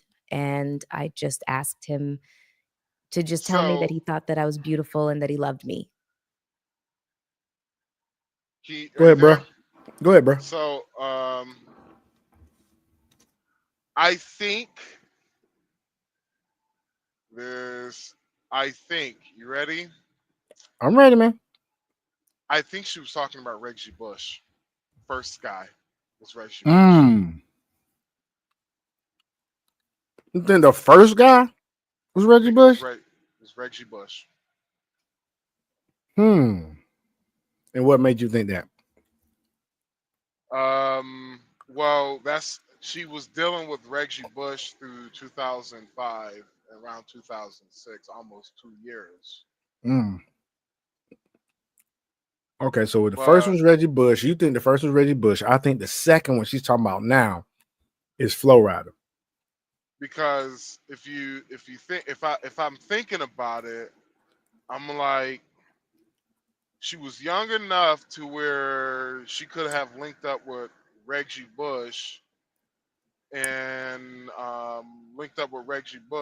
in New York, because the Heisman and all that shit. And She could have met him then. You're right. That's good thinking there. I'm talking about Reggie Bush. Apparently, They took away his Heisman. Shit. Apparently, Reggie Bush wasn't a broke nigga. So, look, I don't know where Reggie Bush relationship wise was, but I probably towards that. But I think she's talking about Reggie Bush. So, hey, you lucked out on Reggie Bush. My bad. But back to the tape. Allegedly. So first one, allegedly, Reggie Bush. Second one, like I say, is Flo Rida. We're sticking to that story, folks. And he didn't do that. He just pressured me to tell him what happened. Why are you asking me to do this? And so I told him what happened. And he responded by saying, why would I want to date such a weak bitch that would be that offended by what some strange guy has to say to her? There's just no way that he just said that to me. That is definitely how a rapper would talk. Yeah, he did. He said it exactly to you, bitch. Yeah, that's exactly how a rapper would talk. I can imagine him be like, yo, check this out, Jordan. Why would I want to date some bitches just worry about what another nigga said? You feel me? You feel what I'm saying, Shorty? With you, baby. Yes, I know. Feel what I'm saying, Shorty? The same thing that happened with the other dude. The other dude said what now? Ain't nobody gonna ever love you the way I love you. Her context is he's abusing me. In this situation, he's abusing me verbally at this point. See the pattern, folks? See the pattern of unhealed people, folks? She never even addressed the shit in her life. In Monkey this brain. in this situation, I would have been like, shit, that would have been fucking tough love that you probably fucking needed. Exactly. But you'll find out why she don't know what tough love is later. Won't we find out that, Max? I think we've both seen this. Won't we both find out later why she don't know what tough love is? Yep, you'll see. Yep, we'll find out. Let's go, folks. I'm sorry, what? And he said, you heard me. And I said, I'm really confused right now. And he was like, I'm sure you are. I felt like I was talking to a stranger. There's no way that this was the person that I had just spent the last 6 months completely absorbed with, you know, and in the throes of like love and ecstasy with. And I said, you know, I'm glad that I'm finding out who you really actually are now rather than later. He said, yeah, I'm sure you are. Click. And hung up the phone on me. I cried myself to sleep that night. Definitely a rapper. And the next day I had to cover a ladies' luncheon, the wives of the NBA. A dragon. That's that unhealthy chaos that he was practicing. I see. Instead of the healthy chaos, he practicing that unhealthy chaos. Yeah, once again, still attracts them, still hooks them in, bro. And so I had to be perfect and pretty, and I had to act like the man of my dreams had not just told me to basically go F myself. And so while I was getting watch him now, watch him, Dragon, watch. Ready, a large bouquet of flowers was delivered. My makeup artist said, Mel, you should read the card. And it said, you're beautiful to me and I love you. And I'm sorry. And then his name. I burst into tears. Just notice the timing of it, Dragon. I know she had issues on the job with the guy, right? Mm-hmm. So this unhealthy chaos practicing agent that he is, like I said, probably a rapper, probably used to negging beautiful chicks. You know what I'm saying? Has delivered to her a bouquet of flowers on the job that sends her into another roller coaster of emotions.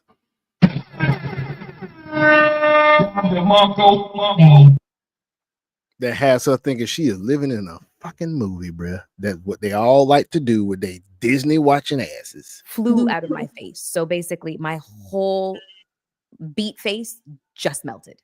And I called him and I said, I received your flowers. And he said, I am so sorry. And I told him, I'm going to forgive you because I love you. But you can't ever speak to me like that ever again. He's like, I promise I won't. So whenever people wonder, how do people end up in abusive relationships and why do you stay? The reasons are aplenty. You like healthy chaos, or you like chaos. That's why you stay. But Here's my thing. All right, here's my thing. Maybe I might just have a bad take, but you're in the entertainment business where people lose their fucking souls. Not just their lives, but they lose their goddamn soul at it. You're telling me, ma'am, that somebody said something to you in this man that you're with, who allegedly might be Flow Rider, saying that, yo, why the fuck I want to be in a relationship with a weak bitch like this? Like, I would feel the same way. I would feel the same fucking way too, because of the fact that I'm like this, yo. You gonna bring down my fucking fortunes if you're weak like this, because I see the music industry have broken. Like, look at I have seen the music industry have broken niggas down. Like, example, no offense, but look at fucking Lecrae. Lecrae, he went from strictly just doing this gospel rap with strictly gospel rap artists to this nigga has songs with people who are not in the same well, wherever you call it, wherever the church folks call it, not fuck. What type not of in the music? same Secular vein. We're music. not in the same Secular vein. music. Secular music, yeah. Yeah. And so you're doing secular music. Yeah, that's what happens to what people in this industry. It could break down niggas' morals, even though motherfucker wasn't cursing or none of that. Even though Lecrae wasn't cursing or none of that, it's just still it's like where what happened to I will never be I will never do rap with anybody. You got a valid point, man. Yeah, and so you're part of the music industry. You got to be built strong for that shit. Breaks motherfuckers down. The music industry is built off the backs of a lot of dead people, and a lot of people who got fucked over by the music industry because some guys said I wasn't that beautiful. It made me feel real bad. Right. It is a dog eat dog world in the music industry. I'm gonna tell you folks why it's so demonic, and this is just an aside, and we're gonna get back to the video. For those biblical scholars out there, what was Lucifer, who is the angel that became the devil, because he lost his moniker of Lucifer when he was cast out of heaven? What was his job as an angel in heaven? Okay, get back to the tape. Start by saying that is not the way that it begins. It begins with love bombing. It begins with flowers, candy, gifts, and the wonderful sex, and the cuddles, and the pillow talk. And this is how it begins. And it can last for a lengthy amount of time before that person really shows up. The true version of themselves shows up. And by that point, you start. And to my healed women out there, the unhealed women give up the cooch quicker than the healed women, unless you're a healed woman that's very emotionally, balanced. But I'll tell you one thing, ladies, one way you avoid this shit is you just close your legs and don't open them as early as, before you figure out what type of dude you with. Come on. And for the guys, don't stick it in, fellas. If you know you with a motherfucking throw bricks through your windshield, burn your car ass chick. Like I'm watching this series now on Netflix called Beauty and Black, and it's by Tyler Perry, and it's a bunch of Tubi shit, Tubi scripted shit with his fucking imprint on the damn camera angles and the cinematography. But really, it's a fucking Tubi freaking series, dog, with the ratchetness that's in this shit. You feel me? Not It's even very Netflix Tubi-ish. or It's very Tubi. Tubi-ish, bruh. And in this series, dog, this dude's baby mama not only smashes the windows, the side windows of his freaking car. Later on, another day after she's thought about it even more, she comes back and lights his car on fire. So I'm saying, figure out who the fuck you As with much first as before you lay down with him. God damn. as much as I love Tyler Perry, I think his movie making days are over with. I think Yeah.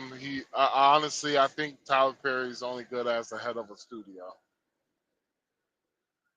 Well, he's not in this series. It's just some Tubi-ish. Damn, the script is Tubi-ish, bruh. Well, you can like, get this shit on Tubi, bruh. Seriously. honestly, I would love to do something with Tyler Perry, but I think I will be a little bit too secular for him. But I would love to give him one of my scripts. Bruh, I no, got you wouldn't. Bruh. Netflix, Beauty and Black, Tyler Perry. That shit is as secular as you can go, bruh. It's as secular as you can go, bruh. Best no, believe me. my shit is gonna be about my my Go watch beginning it. of my mine's gonna mine's gonna be about the beginning of my rave years. I feel you, but go watch it. Don't Fuck worry, no, you ain't gonna shock I'm him. not fucking watching it. Fuck that. All right, I'm just I letting you know know. it's gonna. Oh man, I watched the cliff notes on YouTube or some shit. On I ain't Beauty and fucking Black, watching did you shit. watch it? Did you watch Fuck the no. cliff notes? Watch the cliff notes on it then. Watch a scene or two, bruh. Best believe me. The only reason I'm bringing that up to you is for this. He will accept any script that you give him at this point, bro. Looking at this shit I just saw. And one thing too, man, black cinema has became trash, bruh. All right. Okay. Yeah. It has had its good years already. It's Nigga, had some good the good years. years is far fucking. Black cinema is fucking trash. It is. Now, nigga. We went from Boys in the Hood, South Central, School Days, Poetic Justice, shoot, Malcolm X the movie, fucking House Party, even Class Act. a movie about two. They had 3 movies It's just about house fun. parties, and They're they were just all having fucking fun, good. and they were just fun movies. What else? What else? Shit. Goddamn. All About the Benjamins. All About Benjamins was black. It wasn't black movie. It was. Ice Cube produced it. All About the Benjamins was when Martin Lawrence. It's still black cinema. No, All About the Benjamins was Ice Cube. It was what's his face? Mike Yeah, Epps. I know you're talking about. Yeah. Nigga, I was just explaining the movie to you, nigga. It was about when Martin Lawrence, he was a cop and he robbed somebody. He robbed Blue Street. Oh shit, that was Blue Street. God damn it! What the fuck was All About the Benjamins again? All About the Benjamin was when Ice Cube was a bounty hunter and he was going after fucking Mike Epps. Oh yeah. That and he had the lottery ticket and he found out he won the lottery and shit.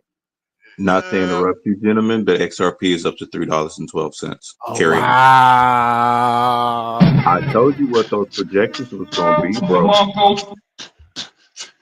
I got XRP, baby. Ooh, I can't wait till XLM and Hedera do that shit.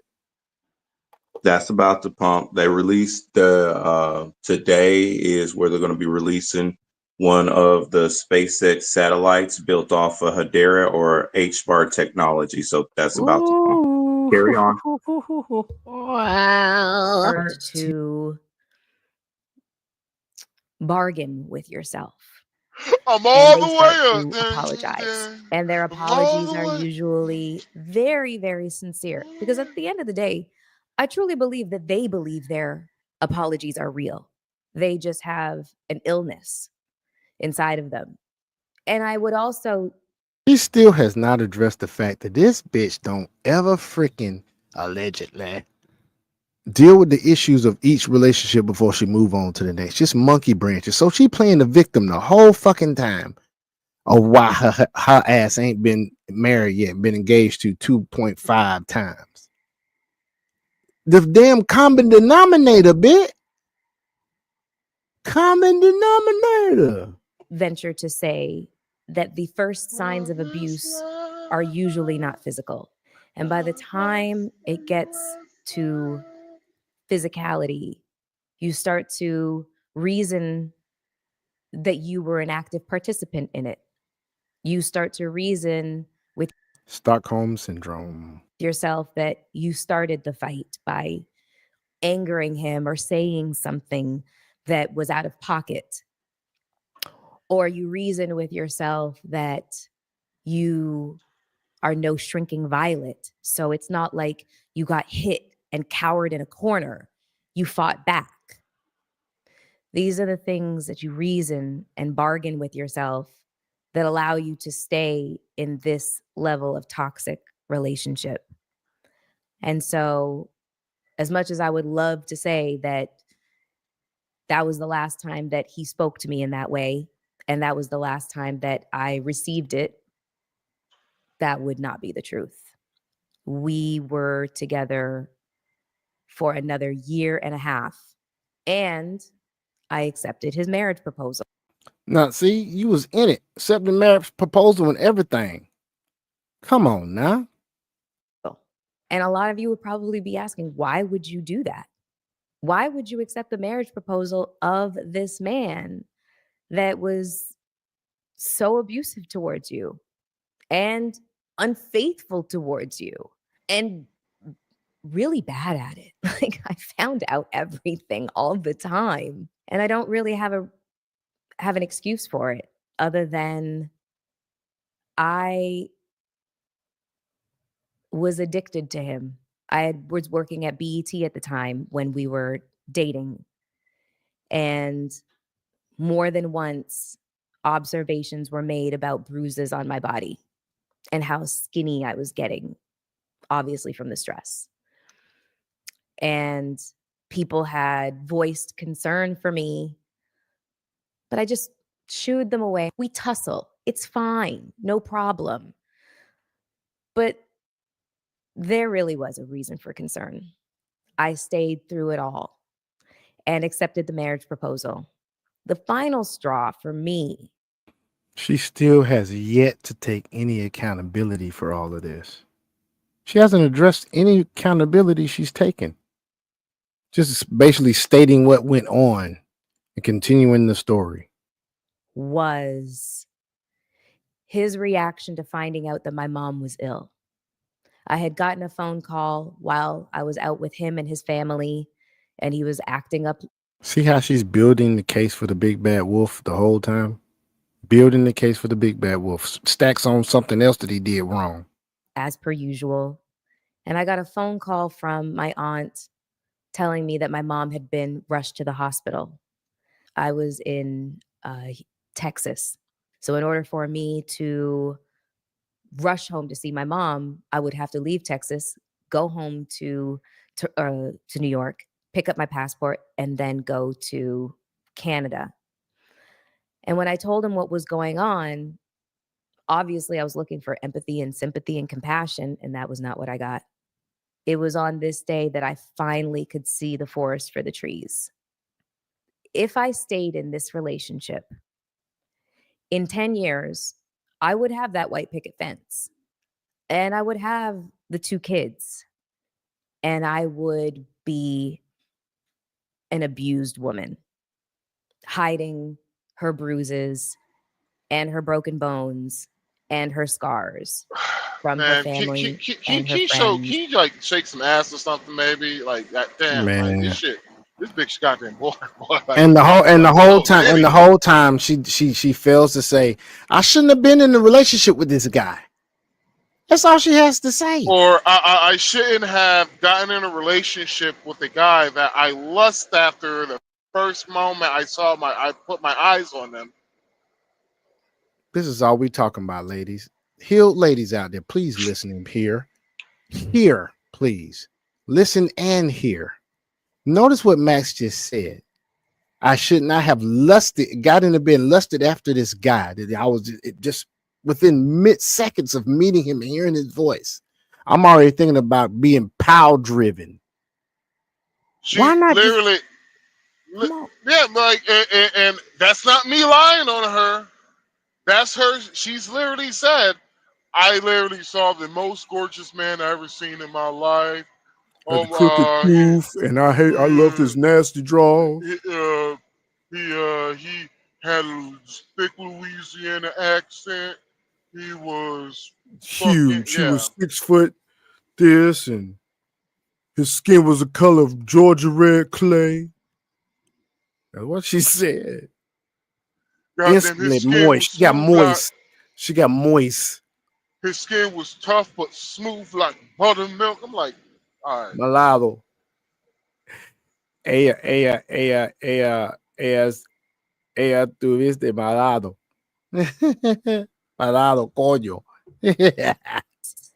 And society at large, because I was a forward-facing media personality / model.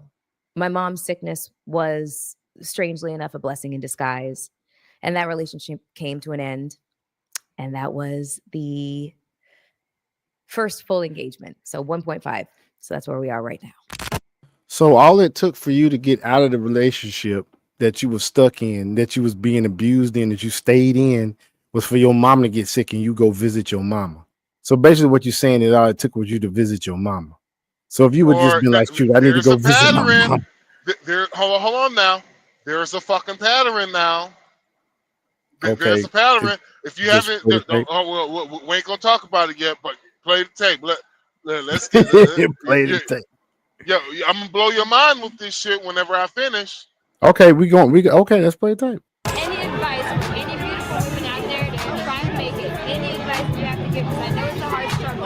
Understand that there's no shortcuts and there's a lot of sacrifices involved in this game that nobody will ever tell you. That you're asking for a lot when you want to become, as visible as, some people on this continent or for that. Yeah, exactly. The right way. It's just be careful. Like, be careful what you wish for. When I was 20 years old, I had this boyfriend. His name was Tony Smith. I can say his name because, you could throw a... All right, so we going back. Now she's going back before those two relationships. She's going back to the first one, right? Not the first one, but the one before the first one that she talked about. So y'all ain't confused. She's going back. She said 20 years old. Now, the last one, remember, she said 28. Rock and hit a Tony Smith. It may as well be like John Doe. He was from Greensboro, North Carolina. And he had come up to Toronto to play for the Toronto Argos, which is a football team in the Canadian Football League. And he had played in the National Football League, the NFL, for many years. And a lot of NFL players, when they're not ready to hang up their cleats, and not ready to kind of be put out to pasture, they'll come to the CFL. And so I met Tony at this festival called Caravana in Toronto. He was so beautiful. My God, instant attraction, obviously. And we started dating. There's a pattern. We genuinely liked each other. We liked each other to the point where we could say really, really offhand things to each other. For example, he asked me what my fantasy was. And I got this look on my face. And I said, well, a fantasy would be, I guess, a menage with me and you and somebody else. And he was like, another woman? I said, no. with another guy. Ladies and gentlemen, a menage with 2 men and this 1 woman, that is a train. That is not a menage. I don't consider it to be a train. I consider that to be a gangbang. That's hilarious. That's a gangbang. And if you don't know what I'm talking about, Google Gangbang Squad. That is actually official. That is official pornographic nomenclature, folks. That is official pornographic nomenclature. And I just showed you how. I just showed you my fucking age too, you assholes out there. Google Gangbang Squad. You'd be like, God damn, this nigga Max old. This nigga was downloading porn on dial-up. Shit. You should take weeks, nigga. Really? He was like, do you have an idea as to who this guy is? I said, yeah. He's like, really? You have to tell me. I said, it's your best friend. Hey, healed people, listen up. Vetting 101. If you have someone you are interested in or with, hopefully you have not gotten with them, but if someone you're interested in and you're vetting, and this subject comes up and they say, not even talking about the fact that they want to be gangbang, but when they express interest in one of your friends and you the one that want to be with them, that's a big ass red flag, folks. I'm just saying that is a big red flag. It is huge. Okay? So please pay attention. And I expected him to maybe slap me. I don't know what. But he simp activity warning, simp activity approaching. Threw his head back and roared with laughter. And I was like, wow, that was not the response I was expecting. And he said, do you want me to make that happen? I was like, oh my God, that is so sweet. No, absolutely not. What? That is so It sweet. happened. It happened. It happened. You think it happened, bro? I know it happened. You know it happened, bro? Yeah, I know it happened. Okay. Not. It is just a fantasy. It is meant to stay there. But just the fact that you are open to it and don't make me feel shame for feeling this way. He was like, why would I make you feel that way? And Tony, I don't know. He maybe he was just an anomaly, but wherever we would go, no matter how scantily I was dressed, he would let me move around the party as I felt the need to and interact with anybody. And he would just sit there and just watch me with a smile. Ain't that some bitch shit? That's right. I mean, he knew she was old. Why he go? Yeah, that's what he knew. Yeah, he knew she was a hoe. Yeah. He knew at this point, he was just fucking her at this point. At this point, bro, he had already detached all when he asked her that question and the whole Spanish thing came out and said, you want me to arrange that shit? Let it play out. Shoot. At one point, somebody stood next to him and asked him, like, aren't you afraid to let her walk around like that? And he was like, absolutely not. She's going home with me. I don't have anything to be worried about. And you want to know something? He was absolutely right. His level of confidence and knowing that I had eyes for nobody but him was what made him so much more sexy to me, so much more attractive, and made me like and love him so much more. Yeah, just go ahead on and keep priming and priming the women of the day that listen to you to won't diss out the dudes that they'll be around or encounter. Bitch. I wish that I could say that the vast majority of my relationships went like this, but they didn't. They didn't. I'm gonna take a sip of wine.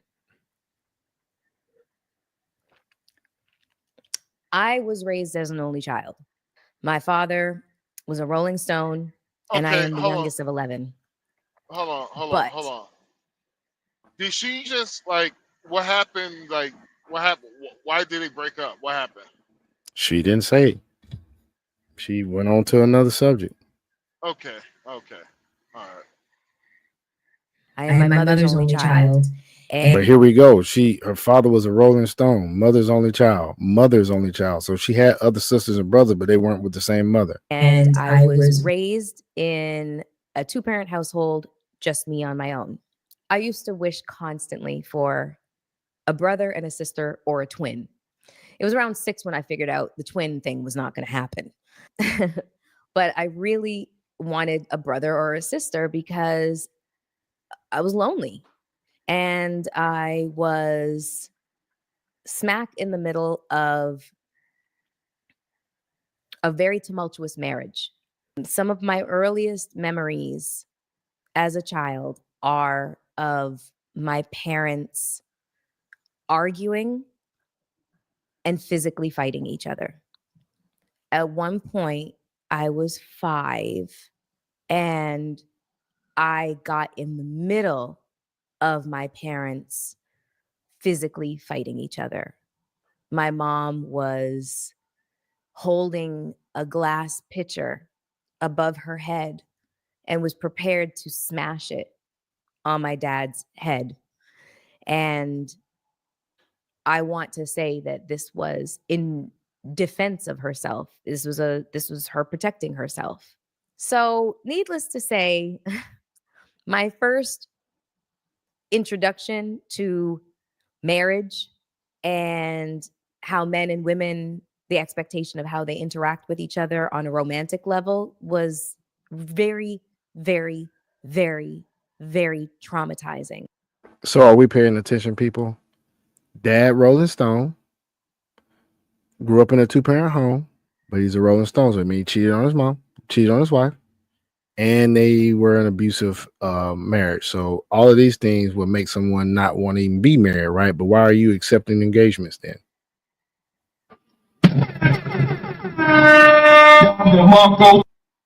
No, And they didn't do anything. No, What? you're getting there. The point I was about to make earlier is about to come up. I'm gonna let you make it, brother. To try to correct it. They didn't sit me down and explain things to me or apologize to me. I think that that's something that parents really miss the mark on a lot of the time, is that you are not perfect. You are human. And to be a human being is to err. And sometimes you do things to unintentionally harm your children or traumatize them, and they deserve an explanation and they deserve an apology. When my parents were not arguing with each other, they were staying as far away from each other as possible. And what that meant was I was left home alone a lot. So one of the main reasons why my parents never said no to me when I wanted another animal. Abandonment. Dudes, my guys out there, don't ever date a woman that has any history of abandonment in them. I've done it. It is not pretty. I had nothing but cats and dogs and birds and fish all over the house. I feel like animals saved me. It sounds strange. Like I'm like, Mowgli or something from the, what's that book called? The Jungle Book? Yeah, I'm Mowgli from the Jungle Book. Disney watching bitches. But yeah, that was my reality. My parents would come home late at night. The animals were the ones that took care of me. Thankfully, I didn't burn down the house. But this left an imprint on my brain as to the way that men and women interact with each other. And it left me with a very serious internalized distrust of men. I think that this is where I developed the disconnect of wanting to create progeny You know, I just did not feel that urge like other women have to have children. And it is definitely intertwined with what I witnessed from a very early age as to my parents and their dysfunction. I ended up getting an IUD implanted in my uterus. And when I say that sucker was Fort Knox, nothing was getting through that mofo. And it stayed in so long that it ultimately made the decision for me. But yet again, it's not like I felt any source of pressure. Which leads me to the last engagement when I was approximately 36, 37 years Okay, old. pause it real quick. And I'll be honest, I thought that I was in love with this man, Hello? but I wasn't.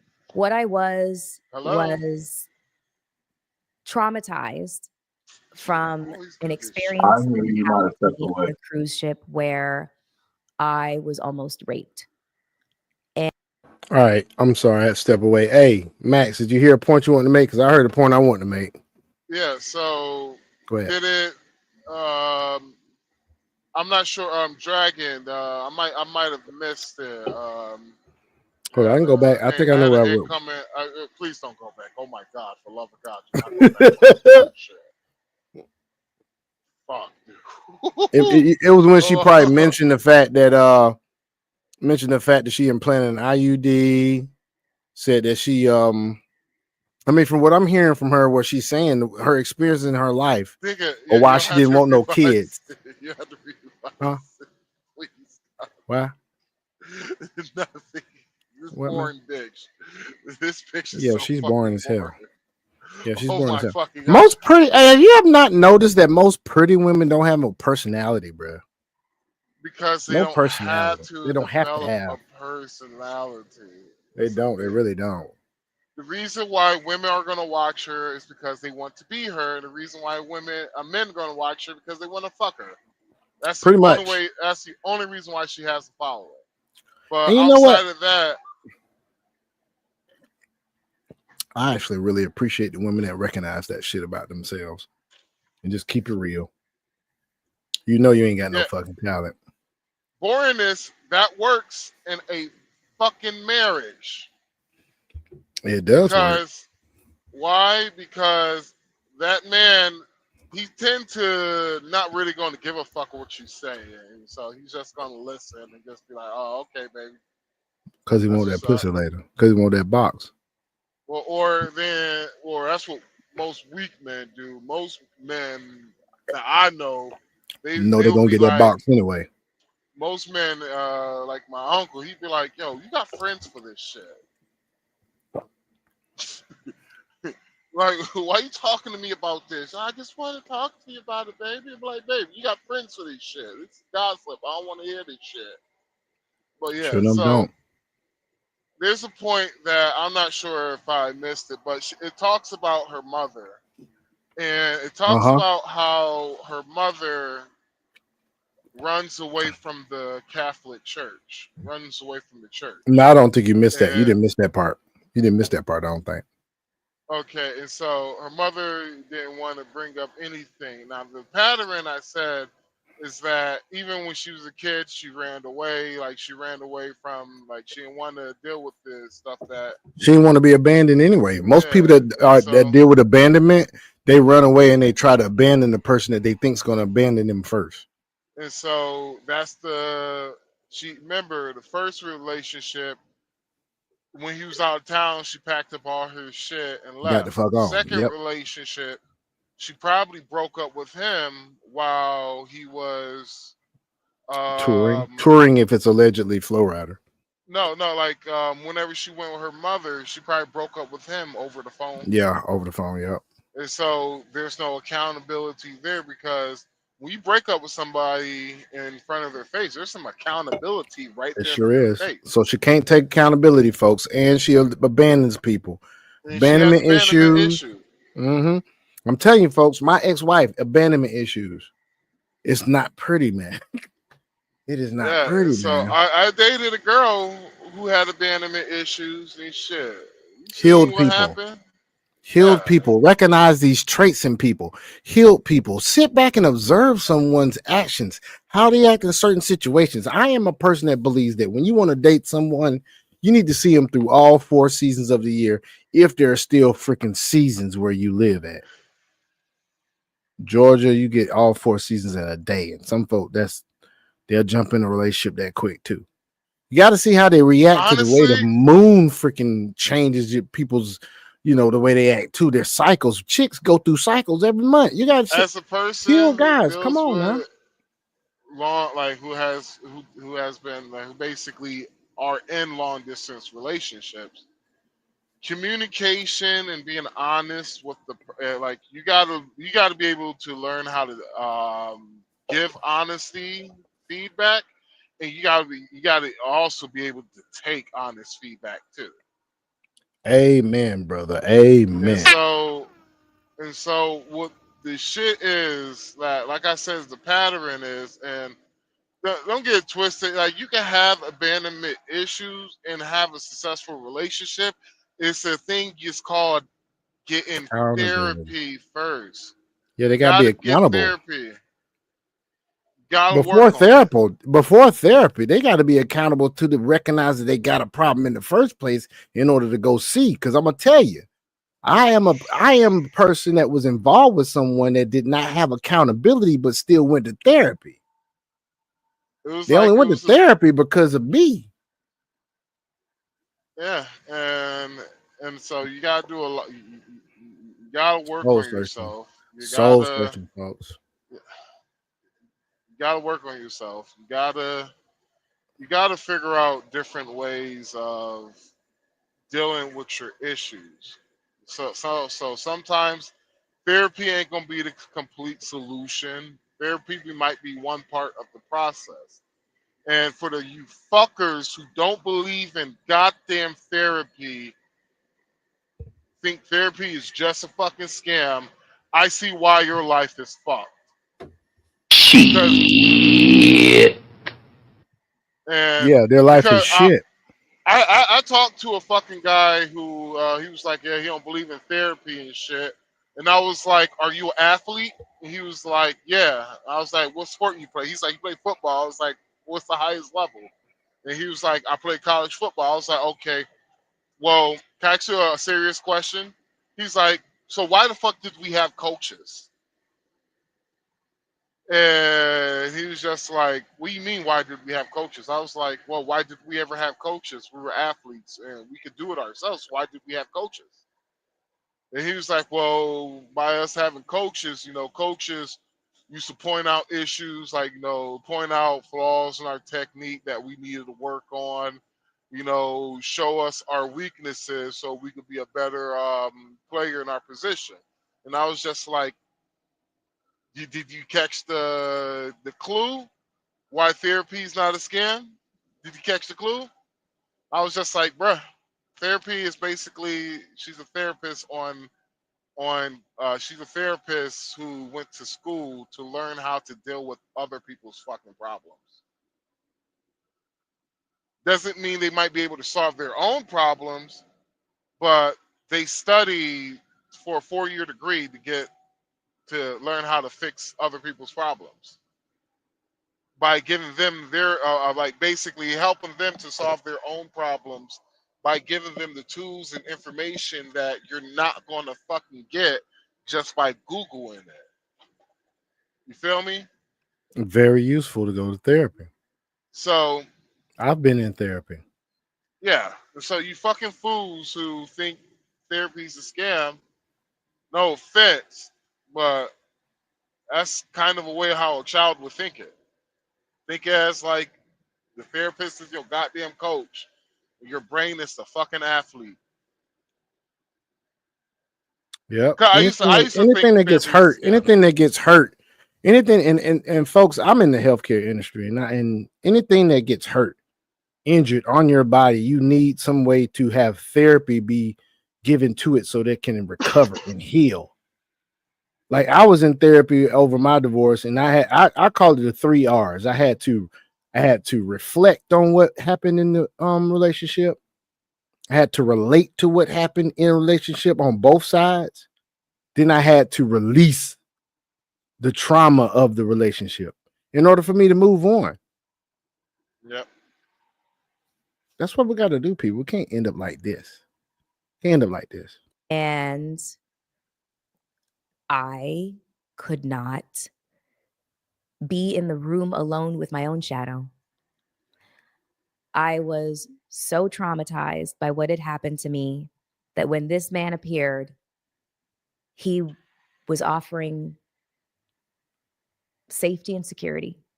He was physically huge, but he also came with a very secure lifestyle and a lot of security. And so I felt safe. And that's the only thing I was looking for. I was looking for safety. And so I lied to myself. And it was very easy to do that, to just dive in head first, forget the rocks below. And during the process of this relationship, I started to realize that I was losing myself completely and totally. Friends had started to notice, you know, Mel, you're paying a lot of attention to his career, but what are you doing about Flow Rider. yours? That's Flow Rider. And I didn't want to hear it. Regardless of who it is, man, I'll keep hearing this pattern come up too. The selfishness. The selfishness. I'll keep hearing it come up over and over and over again. The selfishness. What about my career? What about this? What about that? Didn't you just say he was providing you with safety and security and a lifestyle? Didn't she just say that shit? Yeah, she's talking about Flow Rider, bro.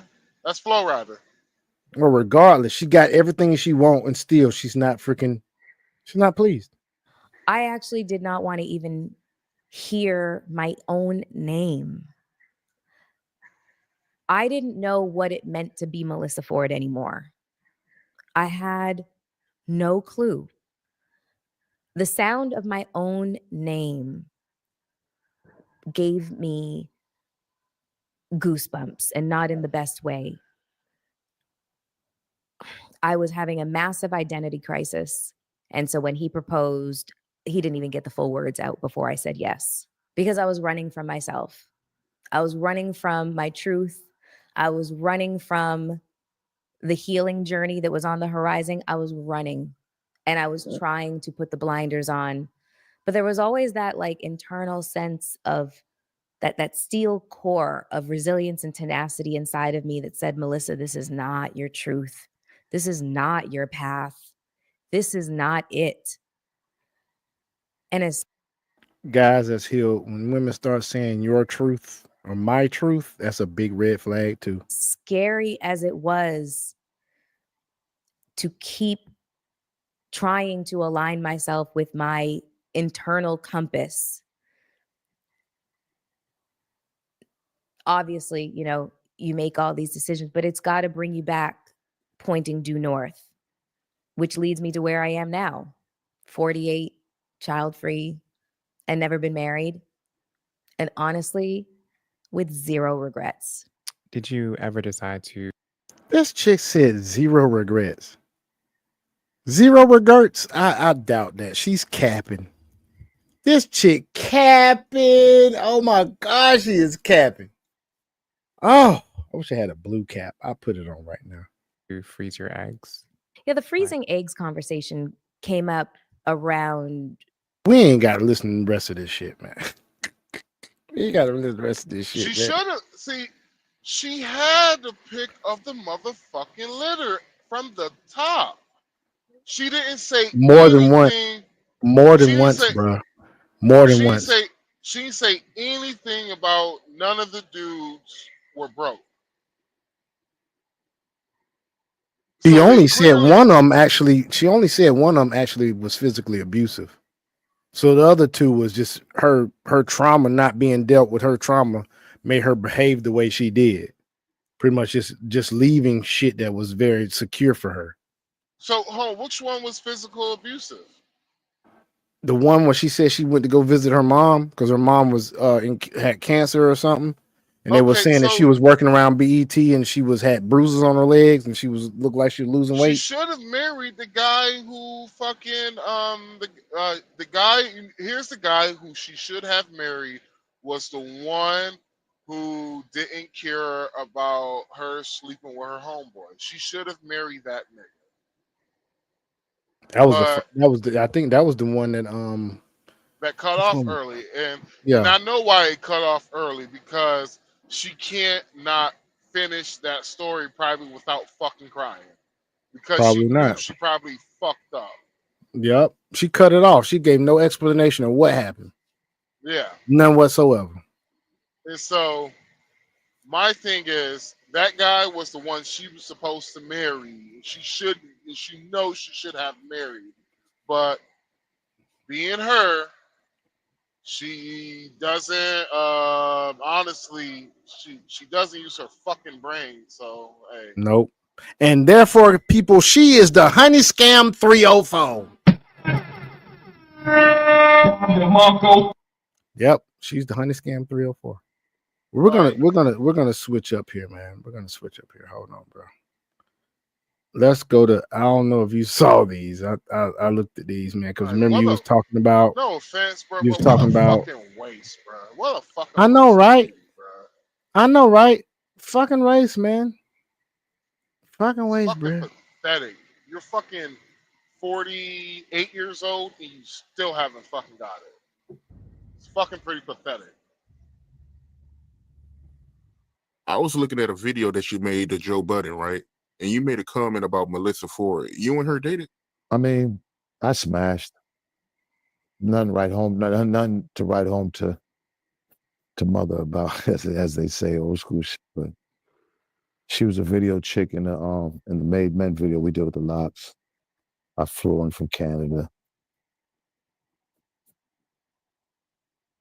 Wasn't not too much to brag about. Only reason I brought her up is because while he's sitting there trying to clown me, she's sitting there trying to be Miss. You ain't saying nothing. How come you didn't say nothing? Like, nah, me and Zeno's cool, me and Z's cool. Nah, all right. Since we in the time of blasting, we're gonna blast your ass too. Right. Yeah, I didn't know that, man. But you made a comment, about her being dry in the video. What you mean by that?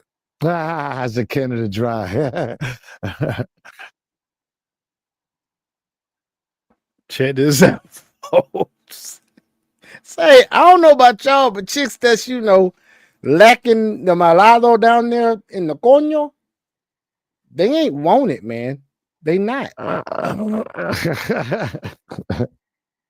Nah, man, you got nothing bad. We hooked up, you know what I'm saying? She was a video chick. I'm sure she hooked up with a lot of artists. But when you say dry, do you mean like the sex was dry, or do you mean like the vagina? Yikes! Yeah. That's enough of that one. Oh shit! What's this one right here? It's got to bring you back.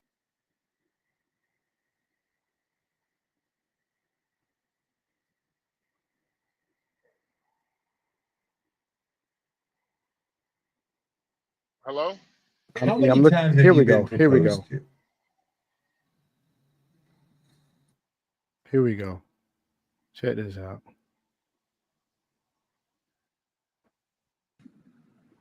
Two and a half.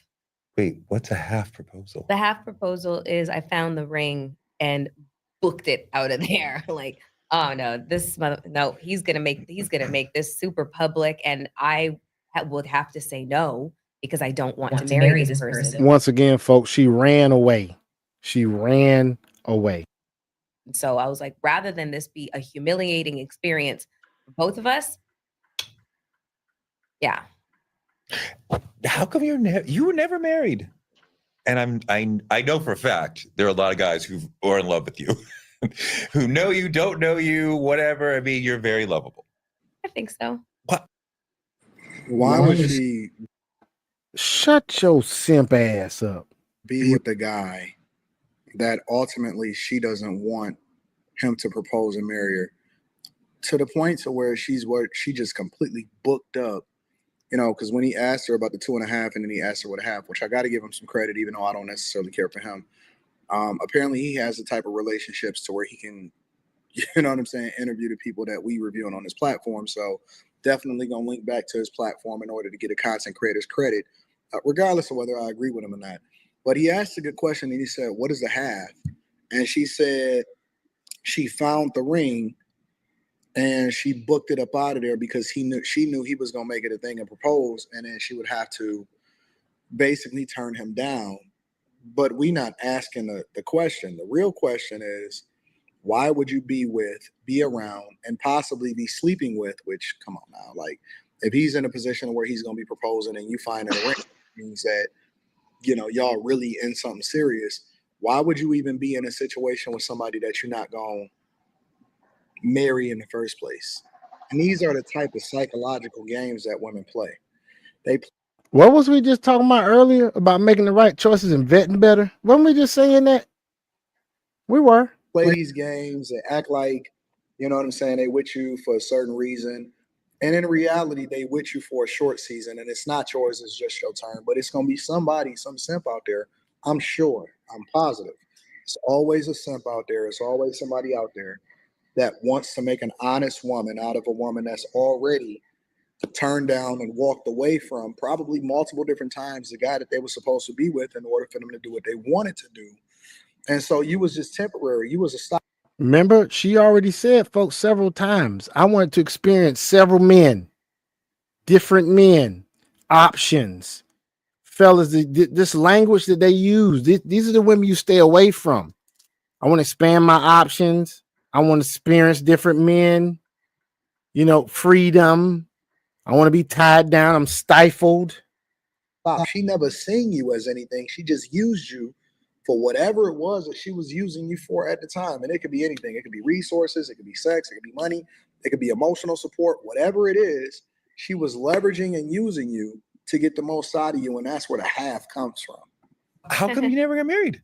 I don't know. I've through the therapy that I've been going through recently, I've discovered I might be a commitment phobe. Really? Maybe. Recently. Hold on. Yes, she said recently.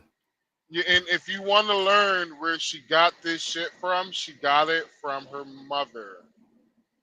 Because bet it was she the did. fact.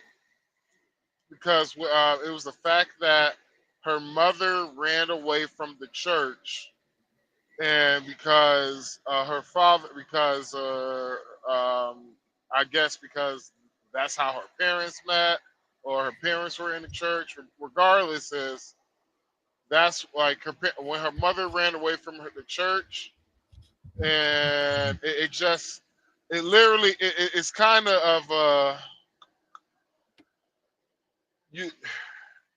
it's kind of you can see that her parents weren't really involved in church. They probably had like her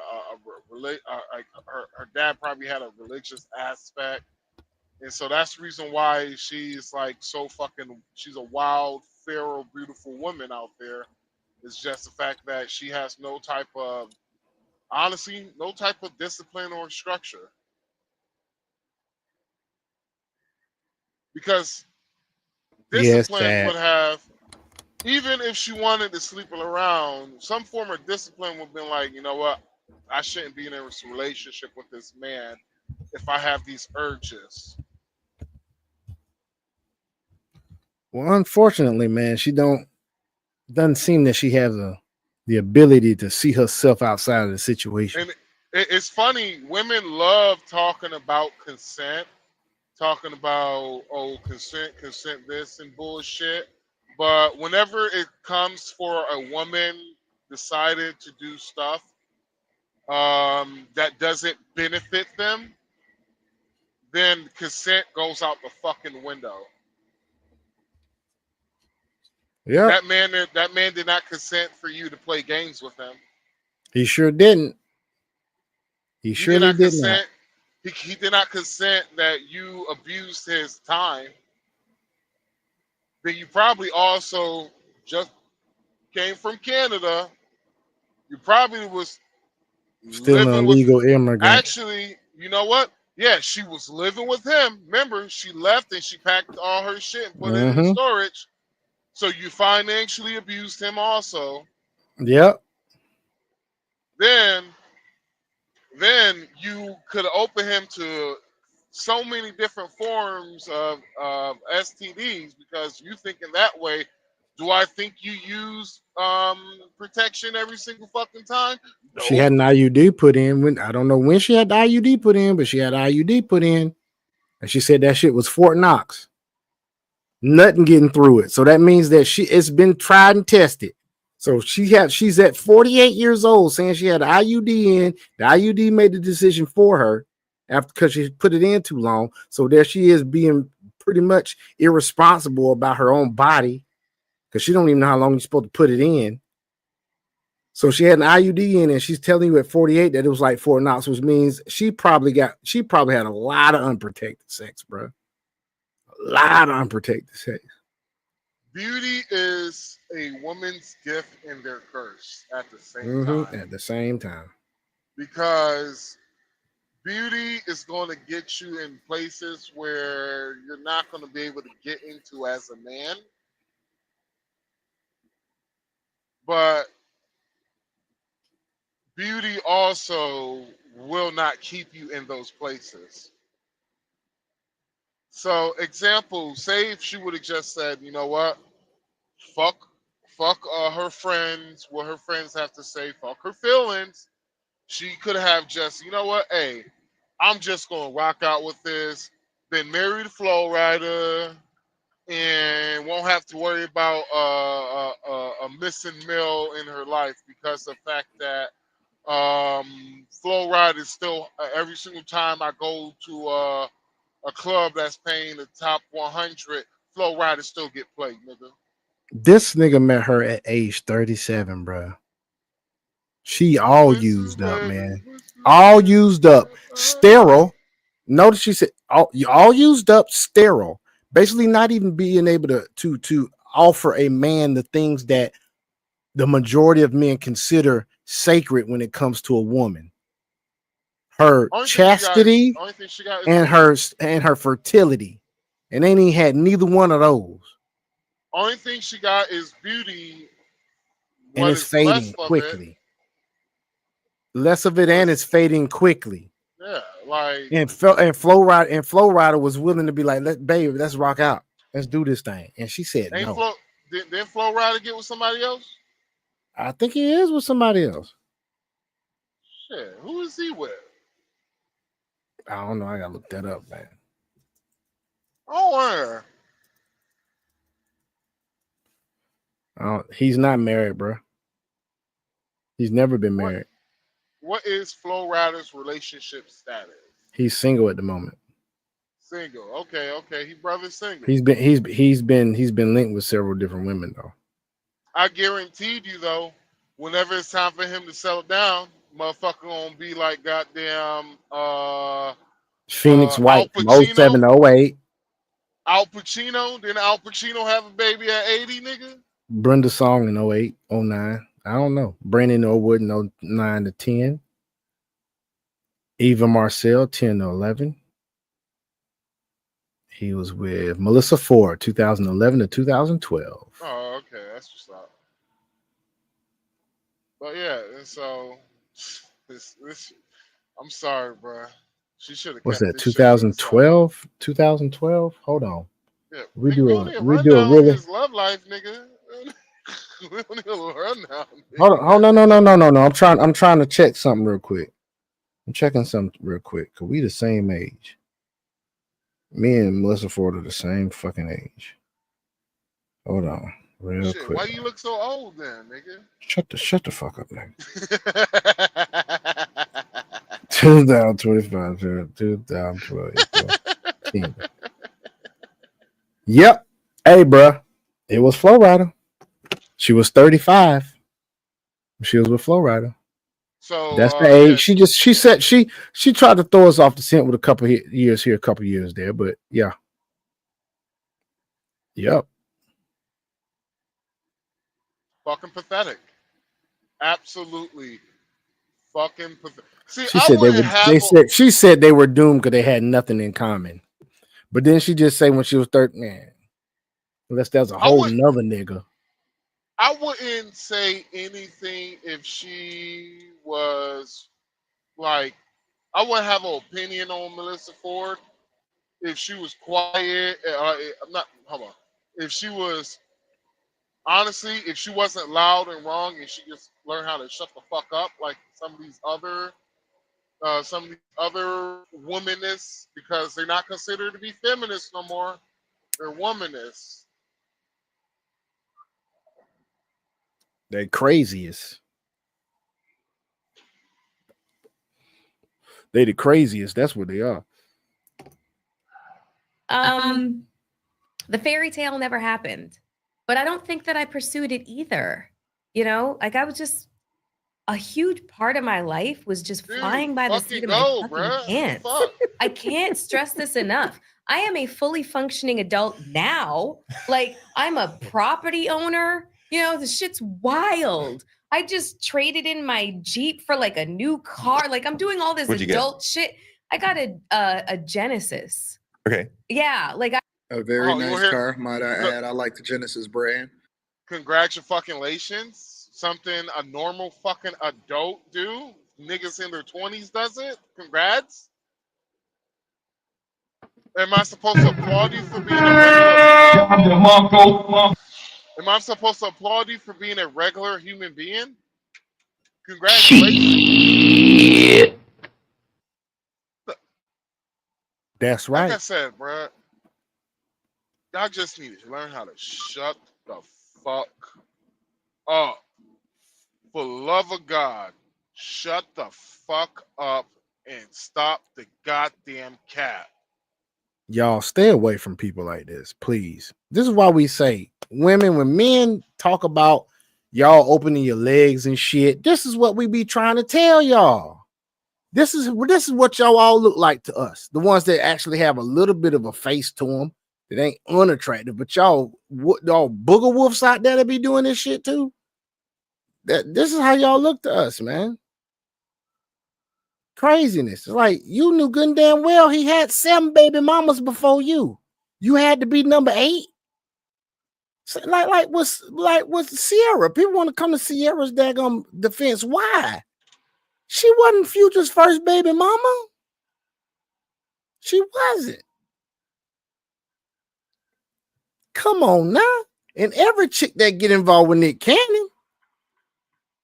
Come on now. But Nick Cannon's the fucking problem. Future's the goddamn problem, though. They're the problem. Yeah, but they're the We problem. just mentioned 3 guys. How many women are involved with them 3 dudes? You got you got Nick Cannon. That's 12 women, or even maybe 11. I can't remember the count. Cam Newton. That's 7. Because I think got one has 2 babies by him. That's 7.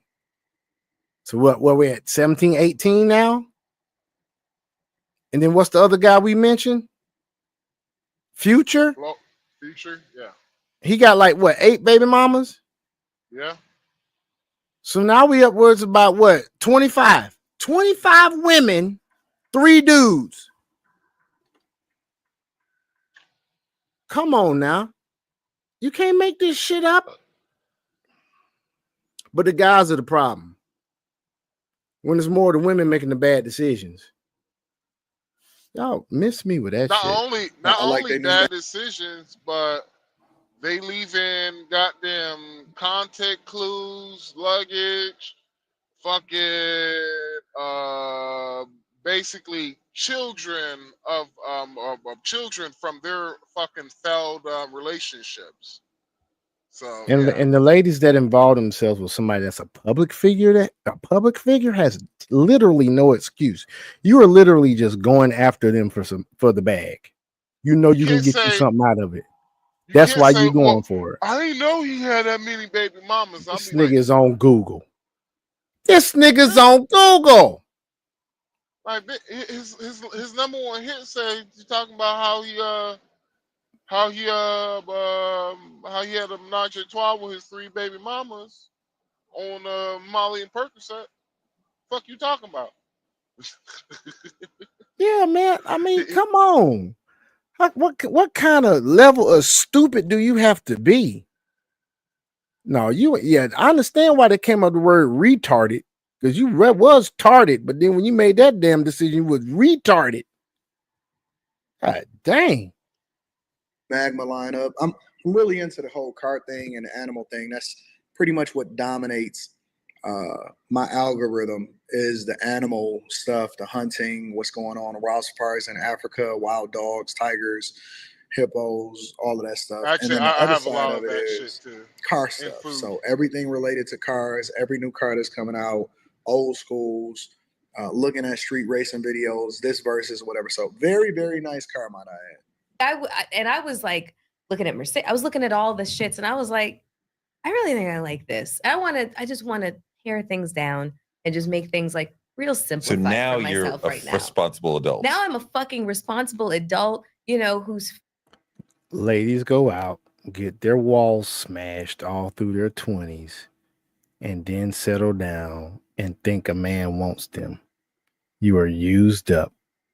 You have had more boots to wipe their feet on your welcome mat of your pussy than the fucking Georgia Dome, bitch. They had been wiping their boots all on your fucking welcome mat. God damn, you sound like you sound like old school Obsidian right there. Hey, that came straight off the dome, man. Hey, that I'm trademarking that right now. You done had more boots to wipe their feet on the welcome mat of your pussy than the Georgia Dome. Nigga, you basically sound like these men. They trash your community. They trash your pussy. I'm like, oh God. yes, She is yes. the typical woman of the community. Y'all don't want no shaming. You know what? Fuck that. I am Judge Dredd. I am the law. You Trying should to tell feel the you, baby. cold-faced judgment oozing off of my face. That's that nigga old school city right there. That's the old school city right there, boy. Hey, dog. I'm trying to tell I you, am man. the Hey, law, bitch. I'm trying to tell you, man. She didn't had more people push her buttons than the ATM outside of a fucking bodega, nigga. Seriously. That's a lot of fucking people. And it's New That's York. what I'm saying. That's what I'm saying. And ain't nobody washing their hands, bitch. I don't wash my hands either. You know what I'm saying? Motherfucker. fiscally responsible. She's all kinds of responsible, and she's planning. Wow. I bet she ain't damn responsible with that box still. What's responsible knowing that the average life expectancy for a woman is 82 years old? Well, the average life expectancy for that box is about around 50. The average life expectancy for a man is, we're talking black folks, is 62. And that shit doesn't seem like it's increasing. That shit seems like it's going down. Well, thank goodness they banned the red dye number 9 today. RFK Jr. already making a nice little influence. That maybe, you know, we may start getting a little bit more healthier, bro. And so, yeah, like these people.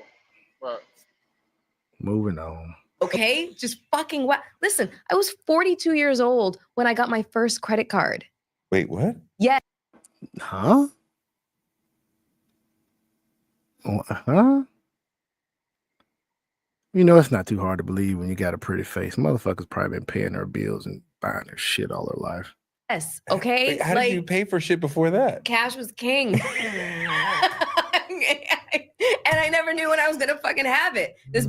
I've counted just in this short clip that we were reviewing that she says fucking at least 4 times.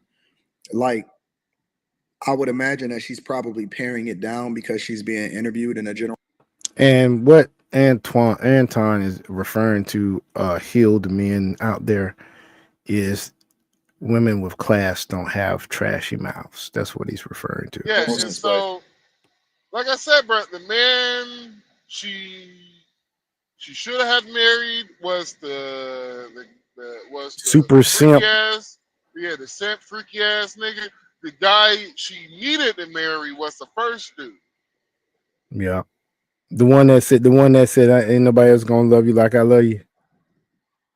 Yeah. Yeah. And she trying to say that was kind of like abuse. I'm like, She had trying to 3 make it dudes seem she like- could have married, bro. She had 3 dudes. Flo Rida. no, technically she had 4 dudes. She talked about 4 dudes. Yep. This women out here don't even never get goddamn proposed to. They just look like a goddamn slut monkey. This bitch got the infinity stones of rings.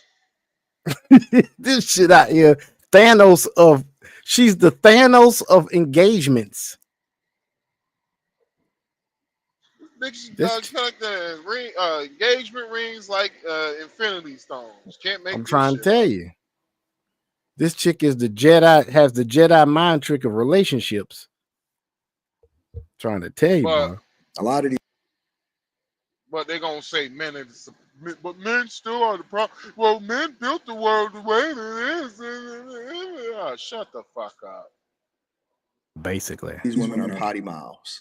They say words with their friends and behind the scenes, and they talk a certain way, but then they switch it on and they switch it off for you. Business is feast, famine, feast, sure famine, is. feast, famine. It So, is. you know, like that was meh. And also remember, I'm a Canadian citizen. So it wasn't exactly that easy for, anybody who comes from another country to just get credit. Doesn't Wait, really happen what's like the that. longest relationship that you've had since you're a commitment phobe?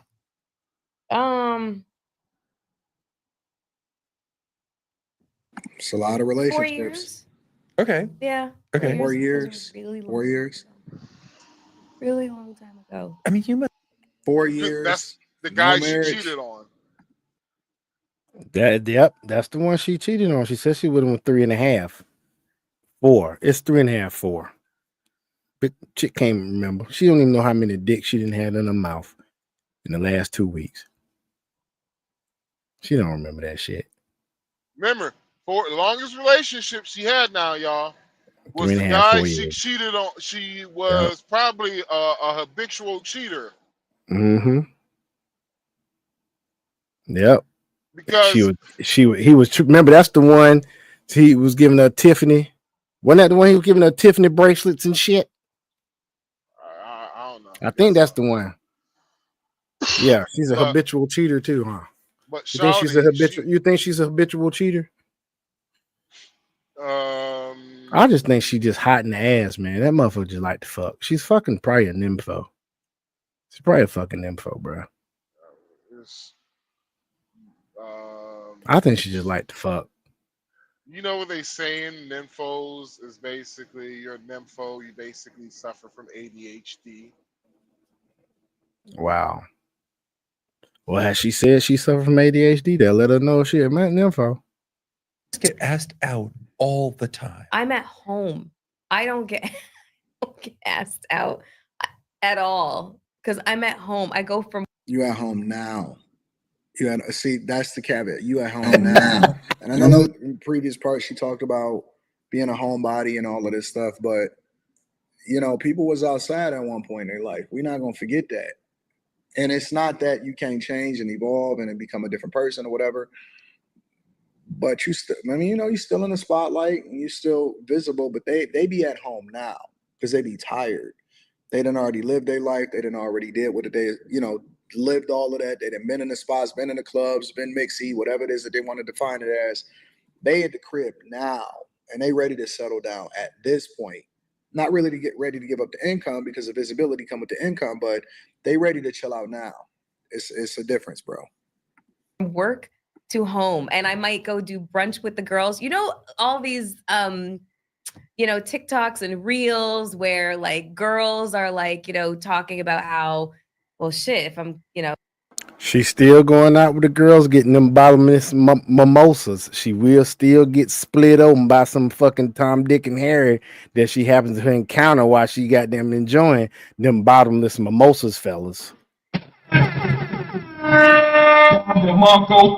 We are creatures of habit. Her ass still will get goddamn bent over. Best believe. Let me run into Melissa Ford. I'm gonna try to bend it over. That's all she getting. Recreation, nigga. If I'm gonna actually start dating, I probably have to leave the house. I You know have what to I'm meet a saying? man. I Yeah, have to talk to a exactly. man. Like I don't want to Yeah, talk it's to like I totally fucking relate because I go home and I'm so comfortable there, and I'm so comfortable in like the life and the existence that I've created for myself, and it's just so scary out there. But this is relating to one or two things that I do see women saying on TikTok, especially that if you want to date me, you're competing with me. And Yes. I like being with me. I like the things that I do. So to being with you has to be more interesting than me being with me. And it's probably not going to be. I mean, at this point, you know, Look at that time face, man, right here, dog. Look at this nigga face, man. I could just hear the crickets.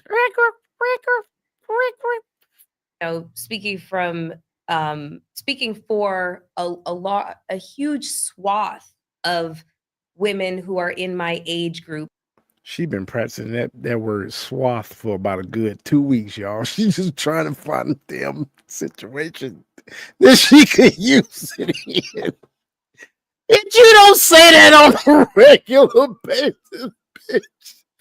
Swath. Who the fuck talks like that? You know, a little bit younger, a little bit older. We're all highly functioning. You know, we're all highly educated. We got our own shit. We don't really need you for the things that women used to need men for. Yeah. We're doing it all on our own. Then why are you still here? Why are you still trying to get involved? Why are you still complaining about the fact that y'all can't find? I still can't get over the fact this chick says swath.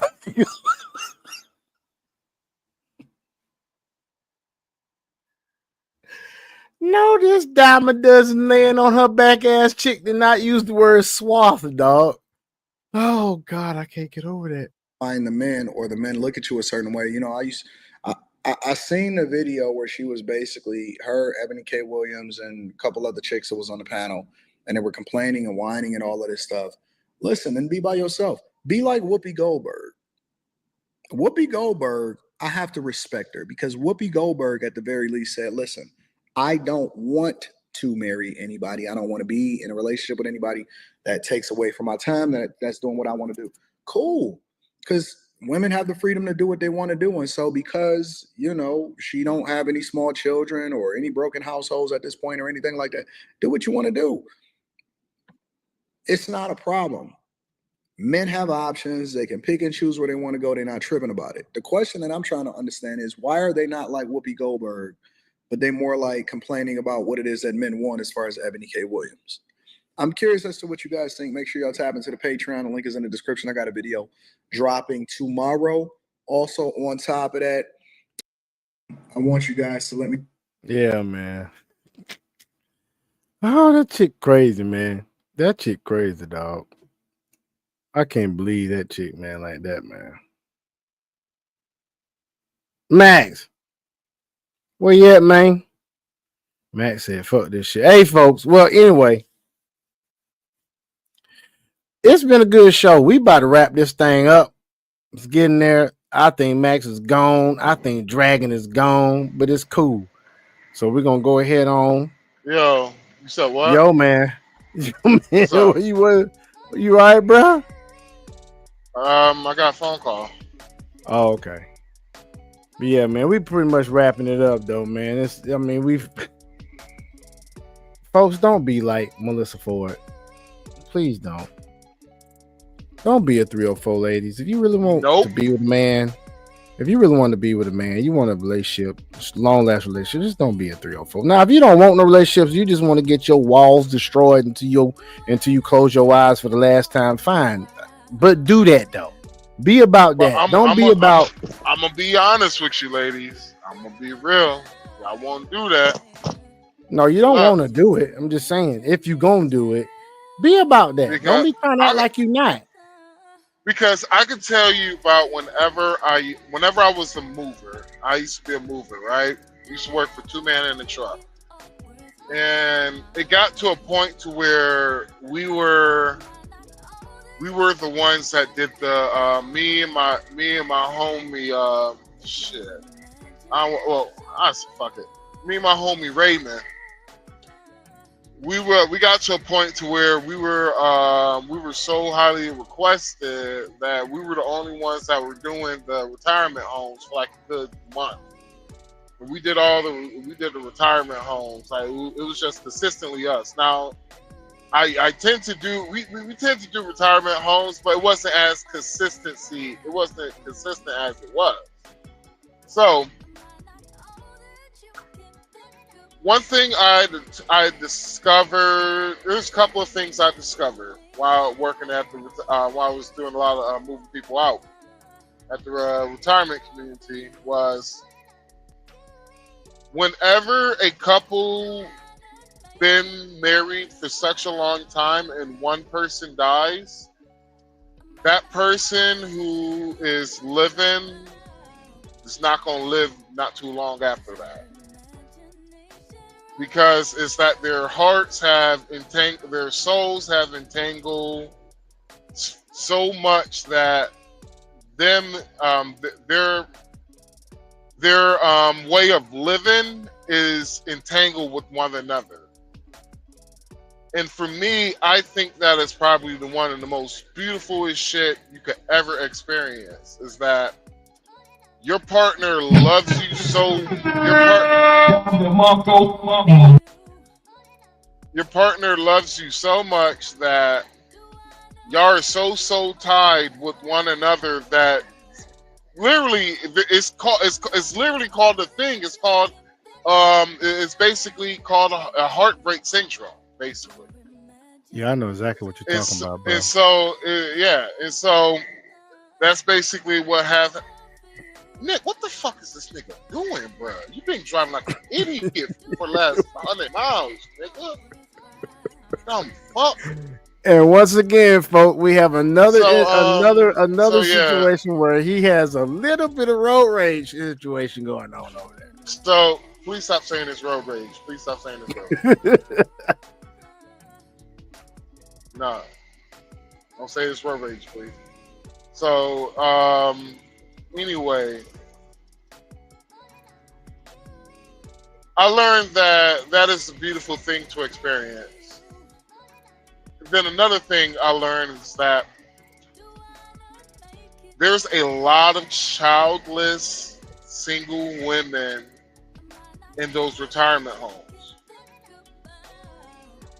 Those women, you can tell what type of life they live. They don't have people that never visit them. They never have visitors. Not only they never had visitors, but they tend to talk about life in the past. And they all have So resting bitch faces. And it showed me that these elder women, so I have no idea. It shows me that they live a life, when it came to near the very end, they regretted a lot of shit. There's a lot of shit that they regretted.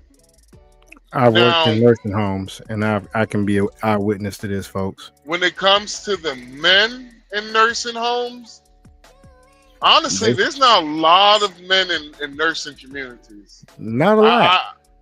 I don't experience a lot of men in nursing communities, and if there's one that goes against the statistics, okay, then, but that's not the norm. They're usually trying to get at the nurses and the nurse techs, trying to fill on them.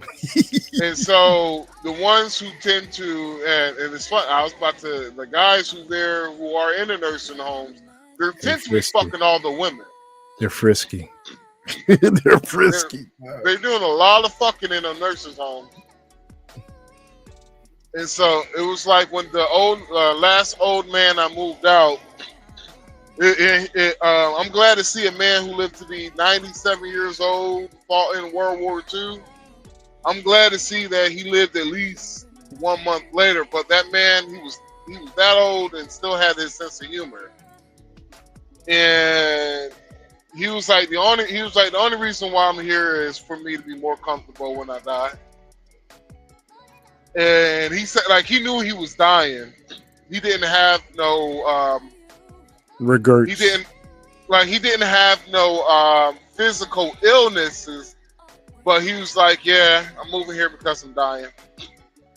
And so it was just crazy that how a man that this old could still have his sense of humor and his charm and all that shit.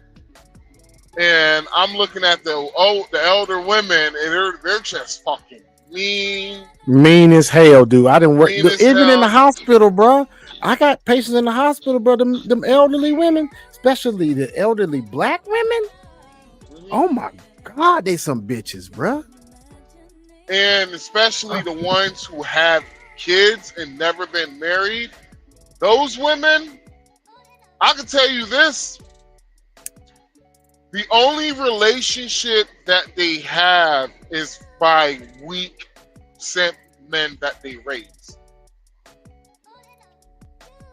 Those are the only relationships they have. They don't have relationships with their daughters.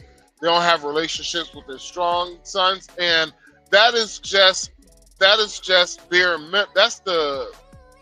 Honestly, that's not the majority. Majority of those women, their kids do not talk to them. They only fuck with them, don't even deal with them. What you was gonna say, Sean? What I was going to add to that was this. Being a healthcare provider, I encounter elderly people all the time when I'm at work because that's the population that I serve. Oftentimes, when you meet elderly women that are nice, that are black, they're widows. Most times, in my experience, 25-year experience as a healthcare provider. 25 years coming up on May the 5th. It's always a widow, an elderly black woman, widow. And the ones that's not widows, you can meet their husbands, they're not, and they still come in. And another thing I'm experiencing too, the white men that are married to black women that are elderly, the black women mean as fuck. And they just some beta motherfuckers. And then you have the smart black men I've seen have had some, and I'm in the country, white women, that's wives. Seen a lot of them babies come in too. Baby mama white, baby daddy black. In this my neck of the woods. And they happy too. I ain't seen not one unhappy black man with a out of his race wife. Not one, dog. Seen a lot of them with some Latinas too. Tell you, man. And in the nursing home, mostly elderly women. And the black women. The black ones are the meanest ones. Yeah. Like my grandmother, she lives around us. She lives around them people. Cause she's in the older community, senior community. And she was like, I can't stand these motherfuckers, boy. My grandma was a baby mama. She never got married. She had 2 baby daddies, and she was mean as fuck. All my kids, all my grandma kids came from one woman. I'm sorry, all my grandmother kids came from one man, and that was her husband, late husband. My daddy's side. On my daddy's side, sorry to interrupt you. On my daddy's side, my grandma, my granddad was married. Sweetest woman I've ever met, man. Now check this out. Both my grandmas were the same height. One was 4'11", one was 5 foot. The 5 foot one was my mom's mom. The 4'11" was my daddy's mom. She was the one that was married, had all her kids by one man, in a stable home, nice as fuck, sweetest woman you'll ever meet, like sugar walking around, man. And she had diabetes, no pun intended. My grandma on my mom's side, baby mama, 2 baby daddies, mean as fuck. I never had an argument with my grandmother. Me neither, but we bickered a little bit, but because I was trying to fuck with her. We had disagreements, but I never could really say I have had a argument with my grandmother, which I would never tend to have an argument with my grandmother, but I have had more arguments with my own mother than disagreements with my mother. Damn. And look at it, my grandmother's been married for she was married for what, like 20 something years? I don't know, 17 years or some shit like that. They got divorced. My mom's a widow, so. And she moved up to Connecticut with my auntie. And that's how they yeah. But my grandmother, she never got remarried. Honestly, I don't think my grandmother ever been in a fucking relationship after my granddad. Ladies and gentlemen, all of this to say, your relationship is only as good as your ability to decide who you should be with. Like, for instance, with my parents, right? My mom was the breadwinner. She made more money than my father. My father had a job. He brought in money. Had a very respectable career, but he came from another country. He was a refugee. He wasn't, he married her, but he came from another country. He never became a citizen. Even on my birth certificate, he put somewhere that he had never was not from. Guess he was scared to put where he was from on my birth certificate. I'm actually Puerto Rican, so it's crazy. Somebody in the comments said your dad came from this shit. Boy, that was the language. Boy, you stupid. But yeah, man. My father, right? He did not make as much as my mom. My mom made more money than him. Close to double what he made. Close. Not that. Pretty close, though. She never disrespected this man. Cooked every day except for Saturday. She was what you would call a hybrid woman that made more money than her man, but still treated him like he's the king of the house because he was. It's not just about providing money, women. It's about providing structure, guidance, discipline, spiritual direction. You have to account for all of that stuff in your home. But y'all looking for just money. Y'all looking for just lifestyle. Don't be that woman that's looking for just that. Look at the character of the man. Look at the character of the man. I guess I bet you your mom probably lived off your dad's financial income. Probably. She budgeted very well. She budgeted very well. Bro. Instead of living off of her, how much money she makes, she probably did it off of how much money your dad made. So probably everything can still be more realistic.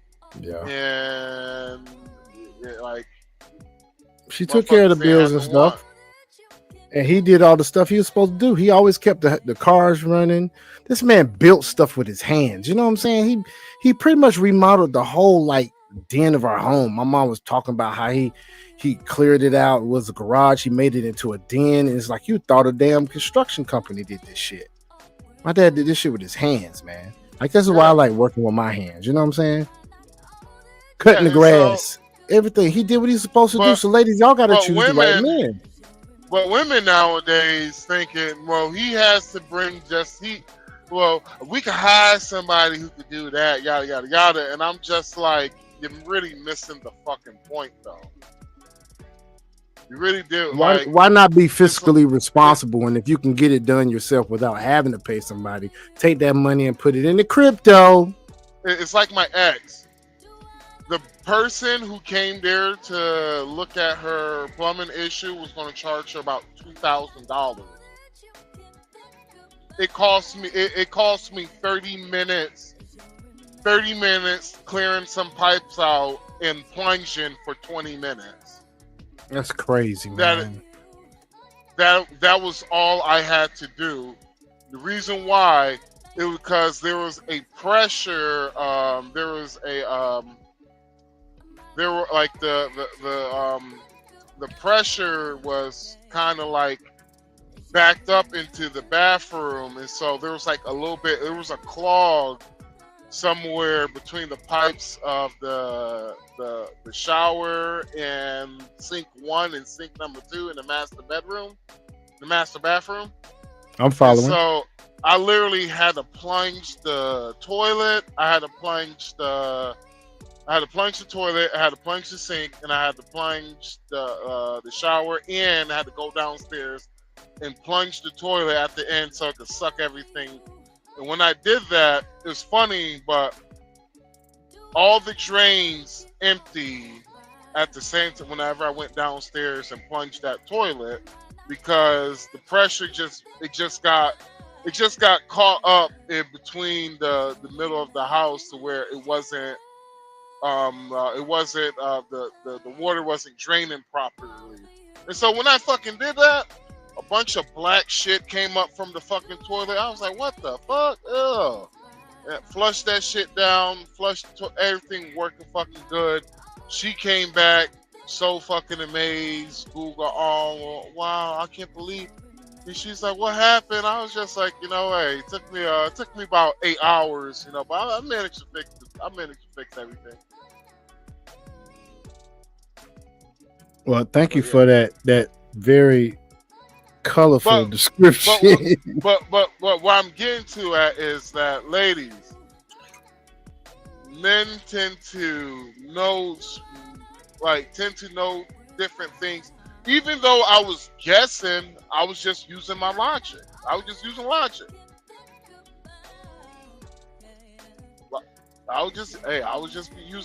Logic told me if the toilet was still flushing, one of the sinks was still, there's a clog,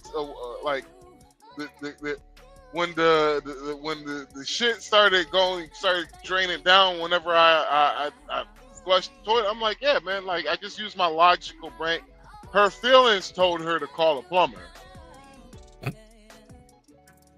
because she was asking me for $2,000. Damn.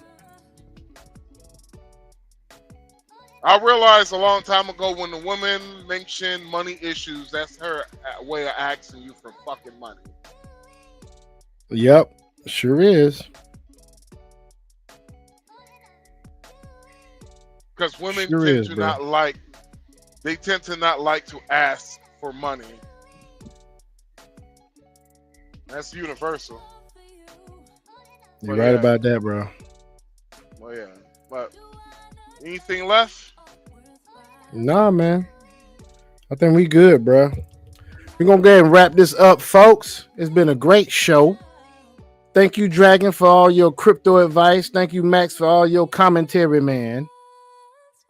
And we're going to go ahead and wrap this thing up, man. We just want to just give a shout out to, Melissa Ford stank ass